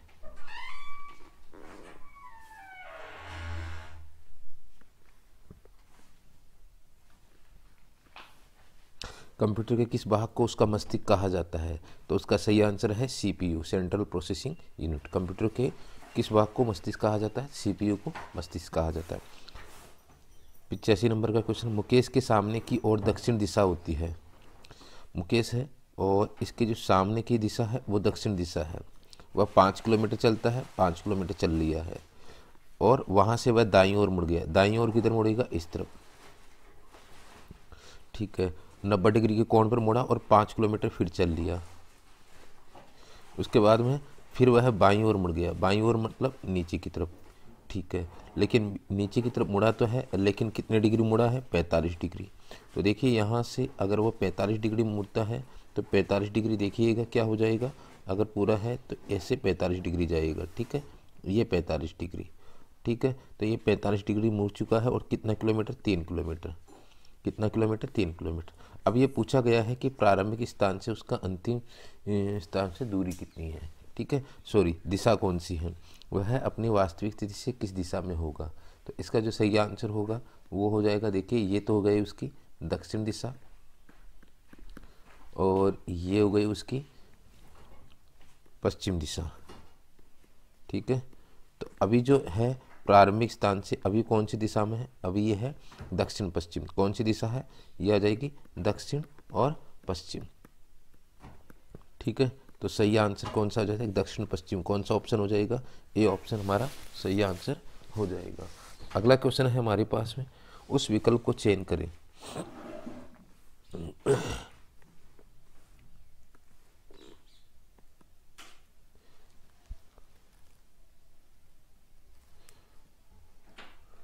उस विकल्प को चयन करें जो दूसरी संख्या का पहली संख्या से, उस विकल्प को चयन करें जो दूसरी संख्या का पहली संख्या से है। ठीक है, तो 21 से 11 हो रहा है, 31 से क्या होगा? तो देखिएगा यहाँ पर अगर हम लोग कहें उल्टा शुरू करें, 11 दूना 22 माइनस 1 कितना हो जाएगा? 21। इसी प्रकार से हम लोग ऑप्शन देखेंगे तो ऑप्शन 16 उठाएंगे, 16 दूना 32 माइनस 1 कितना हो जाएगा? 31। तो सही आंसर आ जाएगा मेरे पास डी ऑप्शन। डी ऑप्शन मेरे पास। दिए गए विकल्प में से उस संख्या का चयन करें जो निम्न तालिका में प्रश्न चिन्ह के स्थान पर आ सकते हैं। तो देखिए आप यहाँ करेंगे 6 का स्क्वायर प्लस 8, यहाँ 6 का स्क्वायर प्लस 8 कर देना तो कितना हो जाएगा? 36। 36 में से आप कर देना 8 माइनस कर देना, कितना आ जाएगा? 28। इसी प्रकार देखिए 9 का स्क्वायर है, 9 का स्क्वायर में से आप घटा देंगे 18 तो कितना आ जाएगा? 63। इसी प्रकार से 13 का स्क्वायर में से आप लोग कितना कम कर देंगे? 75 कम कर देंगे तो कितना आ जाएगा? 94। तो बताओ आपने यहाँ पर कितना कम किया है, यानी यहाँ पर कितना आ जाएगा? 75। 13 का स्क्वायर कितना आ जाएगा? 169। इसमें से 75 घटाएंगे तो 94 आ जाएगा। कौन सा ऑप्शन हो जाएगा? डी ऑप्शन हो जाएगा। नेक्स्ट क्वेश्चन है 88 नंबर का, पी क्यू और आर का भाई है। पी है, क्यू और आर का भाई है। पी क्यू और आर का भाई है। ठीक है, तो ये प्लस का चिन्ह है। ठीक है,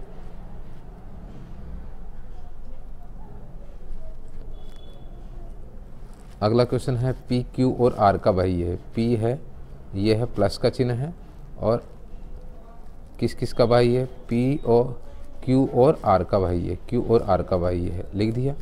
एस आर की माँ है। एस क्या है? एस है वो माइनस की है, वो आर की माँ है। ठीक है, टी पी का पिता है। टी पी का पिता है। टी है वो पी का पिता है, प्लस का चिन्ह आ जाएगा। तो ये दोनों क्या हो जाएंगे? पति पत्नी हो जाएंगे। पति पत्नी हो जाएंगे। आगे देखिए, निम्नलिखित में से कौन सा कथन निश्चित रूप से सत्य नहीं है? हो सकता टी एस का पति है। टी एस का पति है, बिल्कुल सही है, ये तो सत्य है। टी क्यू का पिता है। टी क्यू का पिता है। देखिए टी पी का पिता है तो क्यू का भी पिता है, तो ये भी सत्य है। एस पी की माँ है। एस पी की माँ है, तो ये भी कथन सत्य है। अब टी क्यू का पिता, टी क्यू का पिता, देखिए पति नहीं है, टी क्यू का पति है, तो ये गलत हो जाएगा। क्या है? टी क्यू का पिता है ना कि पति है, तो ये गलत हो जाएगा। इसके बाद देखते हैं अगला क्वेश्चन। अगला क्वेश्चन देखते हैं। अगला क्वेश्चन है हमारे पास में, दिए गए विकल्पों में से उस शब्द का चयन करें जिसे दिए गए शब्द के अक्षरों का प्रयोग करके नहीं बनाया जा सकता। डॉटर। अब देखिए किससे नहीं बनाया जा सकता, देखते हैं डॉटर में। देखिए डी है, ए है ऊपर वाले में, टी भी है, ई भी है, तो ये तो बनाया जा सकता है। एच है, यू है, आर भी है और टी भी है, ये भी बनाया जा सकता है। अब देखो इसमें टी है, बिल्कुल टी है, ओ है, ओ बिल्कुल नहीं है, तो ये शब्द नहीं बनाया जा सकता। तो हमारे पास आंसर क्या हो जाएगा? हमारे पास सी आंसर हमारे पास इस क्वेश्चन का आ जाएगा। ठीक है, अब अगला क्वेश्चन देख लेते हैं हम लोग। यहाँ पर अगला क्वेश्चन हमारे पास है, 5 लड़कियां बीना, लीना, मीना, रीना और टीना कोई खेल खेल रही है। वो उत्तर की ओर मुख करके खड़ी है। मीना पश्चिमी छोर पर है, तो बताया गया है कि मीना किस छोर पर है? पश्चिमी छोर पर, यानी ये इधर का पश्चिमी छोर पर। यहाँ कौन है? मीना। इसके बाद में अब देखिए मीना पश्चिमी छोर पर है और टीना पूर्वी छोर पर है, और इधर कौन है? टीना आ जाएगी। टीना कौन से छोर पर है? पश्चिमी छोर पर है। ठीक है, अब देखिए यहाँ पर ये छोर बन गए हमारे पास, टीना और मीना आ चुकी है। अब क्या बोला गया है? देखिए लीना और रीना एक दूसरे के बगल में बैठी है। बोला गया है रीना और रीना एक दूसरे के बगल में बैठी है। ठीक है, रीना और लीना और रीना एक दूसरे के बगल में बैठी हुई। बीना लीना के बाईं ओर और मीना के दाईं ओर बैठी है। देखो अब बीना कहाँ कहाँ बैठी है? बीना जो बैठी है मीना के दाईं ओर। ये देखिए यहाँ कौन बैठी है? बीना। ठीक है, तो किसके? मीना के तो दाईं ओर बैठी है और लीना के बाईं ओर। अब देखो यहाँ कौन आएगी? लीना आएगी, तभी इसके बाईं ओर कौन आएगी? बीना। ये लीना आ गई है। अब ये बोला गया है कि लीना और रीना एक दूसरे के बगल में, लीना और रीना, यानी रीना यहाँ पे आ जाएगी, रीना यहाँ पर आ जाएगी। ठीक है, इसके बाद में हमारे पास एक, कितने व्यक्ति हो? 1 2 3 4 5 हो गए। कितनी है? 5 ही है। तो बताइए पूछा क्या गया है? तो पूरी छोर से दूसरे स्थान पर कौन बैठा है? पूरी छोर से दूसरे स्थान पर कौन बैठा है? रीना बेटी है। तो सही आंसर कौन सा हो जाएगा? बी ऑप्शन हो जाएगा। अब अगला क्वेश्चन है हमारे पास में, 4 समूह दिए गए हैं जिनमें से 3 किसी प्रकार समान है जबकि चौथा असंगत है। असंगत समूह का चयन करें। अब देखो यहाँ 13, 14, 16 और 20 है। यहाँ 9, 11, 10 और 12 है। यहाँ 1, 3, 2, 4, यहाँ 5, 7, 6, 8। अगर देखा जाए तो देखिए इसमें 13 से 14 1 की वर्दी, फिर यहाँ 2 की वर्दी, ठीक है, और 16 के बाद यहाँ 4 की वर्दी। ठीक है, इस प्रकार से। लेकिन यहाँ देखिए 2 की वर्दी, फिर क्या है? 1 की कमी, और फिर 2 की वर्दी। इसमें भी क्या है? 2 की वर्दी, 1 की कमी और 2 की वर्दी। यहाँ भी क्या है? देखिए यहाँ पर 5 से 7, ठीक है, तो यहाँ 2 की वर्दी, फिर 1 की कमी, फिर 2 की वर्दी। तो देखिए ये 3, 1, 2, 3, 3 तो एक जैसे समूह को संगत एक जैसे समूह के हैं, और ये अलग समूह। तो हमारा आंसर क्या हो जाएगा? ए ऑप्शन आ जाएगा। ए ऑप्शन हमारा सही आंसर आ जाएगा। अगला क्वेश्चन है हमारे पास में, त्रिभुज कितने हैं? कितने हैं? त्रिभुज कितने हैं? दी गई आकृति में त्रिभुजों की संख्या ज्ञात कीजिए। तो देखिए इस आकृति में 1, 2, 3, 4, तो इसकी जो ट्रिक होती है वो होती है 1 + 2 + 3 + 4, टोटल कितने हो जाएंगे? 10 हो जाएंगे। अब देखिए इसमें 10 है, इसमें भी 10 हो जाएंगे, इसमें भी 10 हो जाएंगे, कुल मिला के 10 10 10 कितने हो गए? 30। 30 के बाद में एक ये त्रिभुज हो जाएगा 31, और एक ये बड़ा वाला त्रिभुज हो जाएगा 32। तो कुल मिला के हमारे पास जो त्रिभुज आ चुके हैं वो आ चुके हैं 32। 32 त्रिभुज हमारे पास इसका आंसर हो जाएगा। ठीक है, इसके बाद अगला क्वेश्चन है हमारे पास में 92 नंबर का क्वेश्चन है। इसमें 97, 86, 101, 89, 102 आगे क्या आएंगे? तो देखिए आप ऑल्टरनेट सीरीज लगाएंगे तो इसमें 4 जोड़ेंगे, ऑल्टरनेट सीरीज लगाएंगे इसमें 6 जोड़ेंगे। तो अब ऑल्टरनेट सीरीज के हिसाब से इसमें 8 जोड़ेंगे। 107 और 108 कितने होंगे? 115। तो हमारे पास ये सीरीज आ जाएगी। इसके बाद आप यहाँ से भी ऑल्टरनेट सीरीज लगाएंगे तो कितना जोड़ेंगे आप लोग? यहाँ इसमें 3 जोड़ेंगे।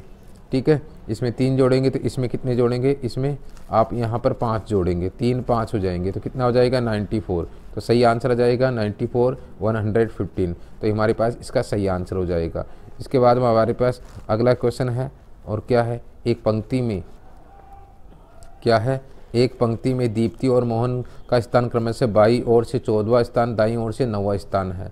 देखिए यहाँ पर बताया गया है कि यहाँ ये स्थान है बाएं से, तो बाएं से देखिए यहाँ पर बताया गया है बाईं ओर से दीप्ति का स्थान कौन सा है, 14वां स्थान है। तो मैं यहाँ करूँगा 14वां स्थान हो जाएगा किसका, दीप्ति का। अब देखिए यहाँ पर अब बताया गया है दाईं ओर से 9वां स्थान है मोहन का, दाईं ओर से 9वां स्थान कौन सा है, 9वां किसका, मोहन का। अब इन्होंने क्या किया है, अपने स्थान बदल दिए हैं। इन्होंने क्या किया है, अपने स्थान बदल दिए हैं। बात समझ में आई है, इन्होंने अपने स्थान बदल दिए। क्या हुआ, ये इधर आ गए और ये इधर आ गए, ठीक है। तो यहाँ तो मोहन आ गया, ठीक है, और यहाँ कौन आ गए, दीप्ति आ गई है। क्या आ गई है, दीप्ति आ गई है। बात क्लियर है। अब देखिए आप इसको आगे सोल्व करेंगे, बताए गए जैसे है। तो मुझे बताओ यहाँ से मोहन दाईं ओर से कितने स्थान पे हो गया, मोहन इसमें दाईं ओर से हो गया है। अगर देखिए यहाँ मोहन का दाईं ओर से स्थान देखा जाएगा तो 21वां हो गया। अब मोहन का 21वां होगा तो बाईं ओर से मोहन का स्थान कितना है, 14वां, ठीक है। जोड़ेंगे तो कितना हो जाएगा, 14 + 21, ये हो जाएगा मेरे पास 35, ठीक है। तो माइनस का 1 भी करना पड़ेगा तो 34 हो जाएगा। तो इसका मतलब क्या हुआ, यहाँ पर मोहन का देखिए कुल पंक्ति की संख्या कितनी हो गई, 34 हो गई। बाईं ओर से पता है, दाईं ओर से मोहन का स्थान पता है, तो दोनों को जोड़ के 1 कम कर देते हैं तो कुल पंक्ति आ जाते हैं, ठीक है। कुल व्यक्तियों की संख्या तो 34 आ चुकी है हमारे पास में। अब बाईं ओर से दीप्ति का स्थान, अब जब हमें पता है कि बाईं ओर से दीप्ति का स्थान कितना है, तो जब हमें ये पता चल चुका है कि दीप्ति का दाईं ओर से कौन सा स्थान है, अब ठीक है, कि दीप्ति से दाईं ओर से 9वां स्थान है, ठीक है। अब आप बदलने के बाद देखेंगे दीप्ति का दाईं ओर से 9वां स्थान है, तो पूछा गया है बाईं ओर से, तो बाईं ओर से कैसे निकालेंगे। अब देखिए यहाँ पर बाईं ओर से टोटल कितने हैं, 34, उसमें से 9 कम कर देंगे, ठीक है, और 1 जोड़ देंगे। ये एक प्रक्रिया है, ठीक है। तो 4 कम कर दिए 25, 25 में 1 और जोड़ेंगे, कितना हो जाएगा 26। तो देखिएगा इसमें जो सही आंसर आएगा हमारा वो आ जाएगा हमारे पास में कौन सा ऑप्शन हो जाएगा, बी ऑप्शन हमारा सही आंसर आ जाएगा। क्लियर है। नेक्स्ट क्वेश्चन है,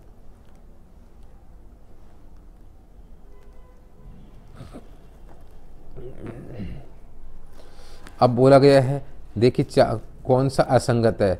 हेड के लिए क्या है, देखिए head cap, hand gloves, hand gloves, देखिए हैंड में ग्लव्स पहने जाते हैं, हेड पे टोपी पहनी जाती है, और देखिए गिफ्ट पे गिफ्ट रैप चढ़ाया जाता है। तो बताओ पेपर नोट, ये दोनों अलग अलग हो गए, तो हमारे पास अलग क्या आंसर आ जाएगा, सी ऑप्शन हमारा सही आंसर आ जाएगा।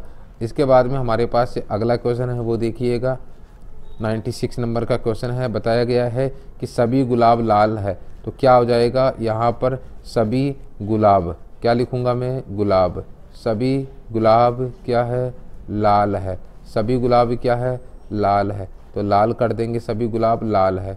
इसके बाद में बताया गया है, इसमें क्या बताया, कुछ लाल रंग है, कुछ लाल क्या है, रंग है, कुछ लाल रंग है, सभी रंग पेंट है, सभी रंग क्या है, पेंट है, सभी रंग पेंट है, सभी रंग क्या है, पेंट है, सभी रंग पेंट है, ठीक है।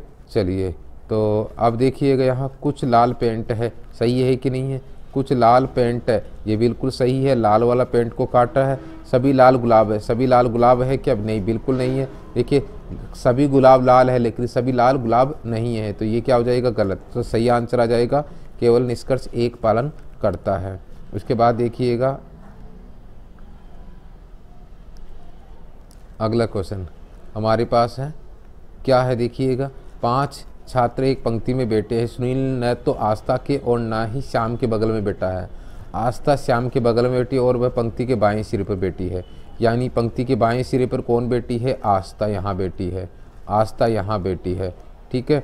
चलिए और देखिए बताया गया है सुनील मंजीत के बगल में बैठा है, मंजीत पंक्ति के बीच में बैठा है। अच्छा आस्था श्याम के बगल में, अब देखिए यहाँ कौन बैठा होगा, श्याम बैठा होगा, कौन बैठा होगा, श्याम, क्योंकि आस्था श्याम के बगल में बैठी है।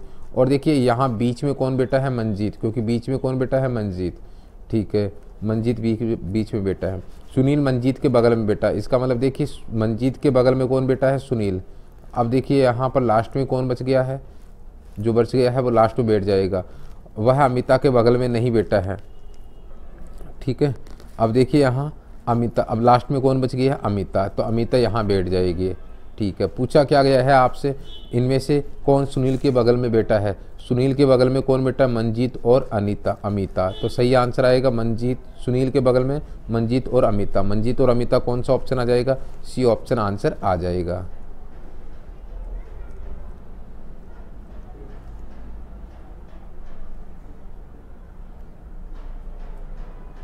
ठीक है।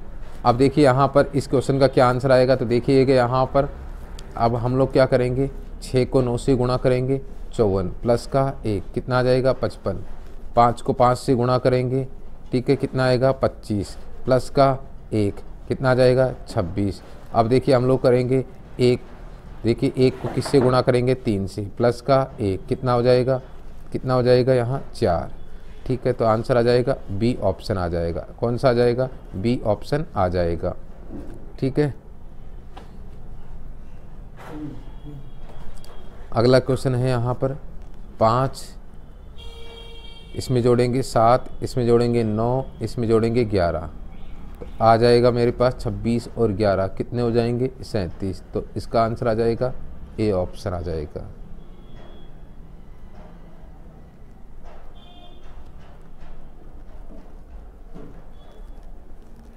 इसके बाद में अगला क्वेश्चन है यहाँ पर कि ब्लैक के विपरीत क्या आएगा। तो देखिए सबसे पहले देखेंगे हम लोग यहाँ पर, तो इसमें ब्लू कहाँ कहाँ है, ब्लू 3 जगह पर है, तो इसका मतलब हम ये कह सकते हैं कि ब्लू के विपरीत क्या क्या नहीं आ सकता, ऑरेंज येलो नहीं आ सकता, पर्पल ऑरेंज नहीं आ सकता है, और ब्लैक और येलो नहीं आ सकता।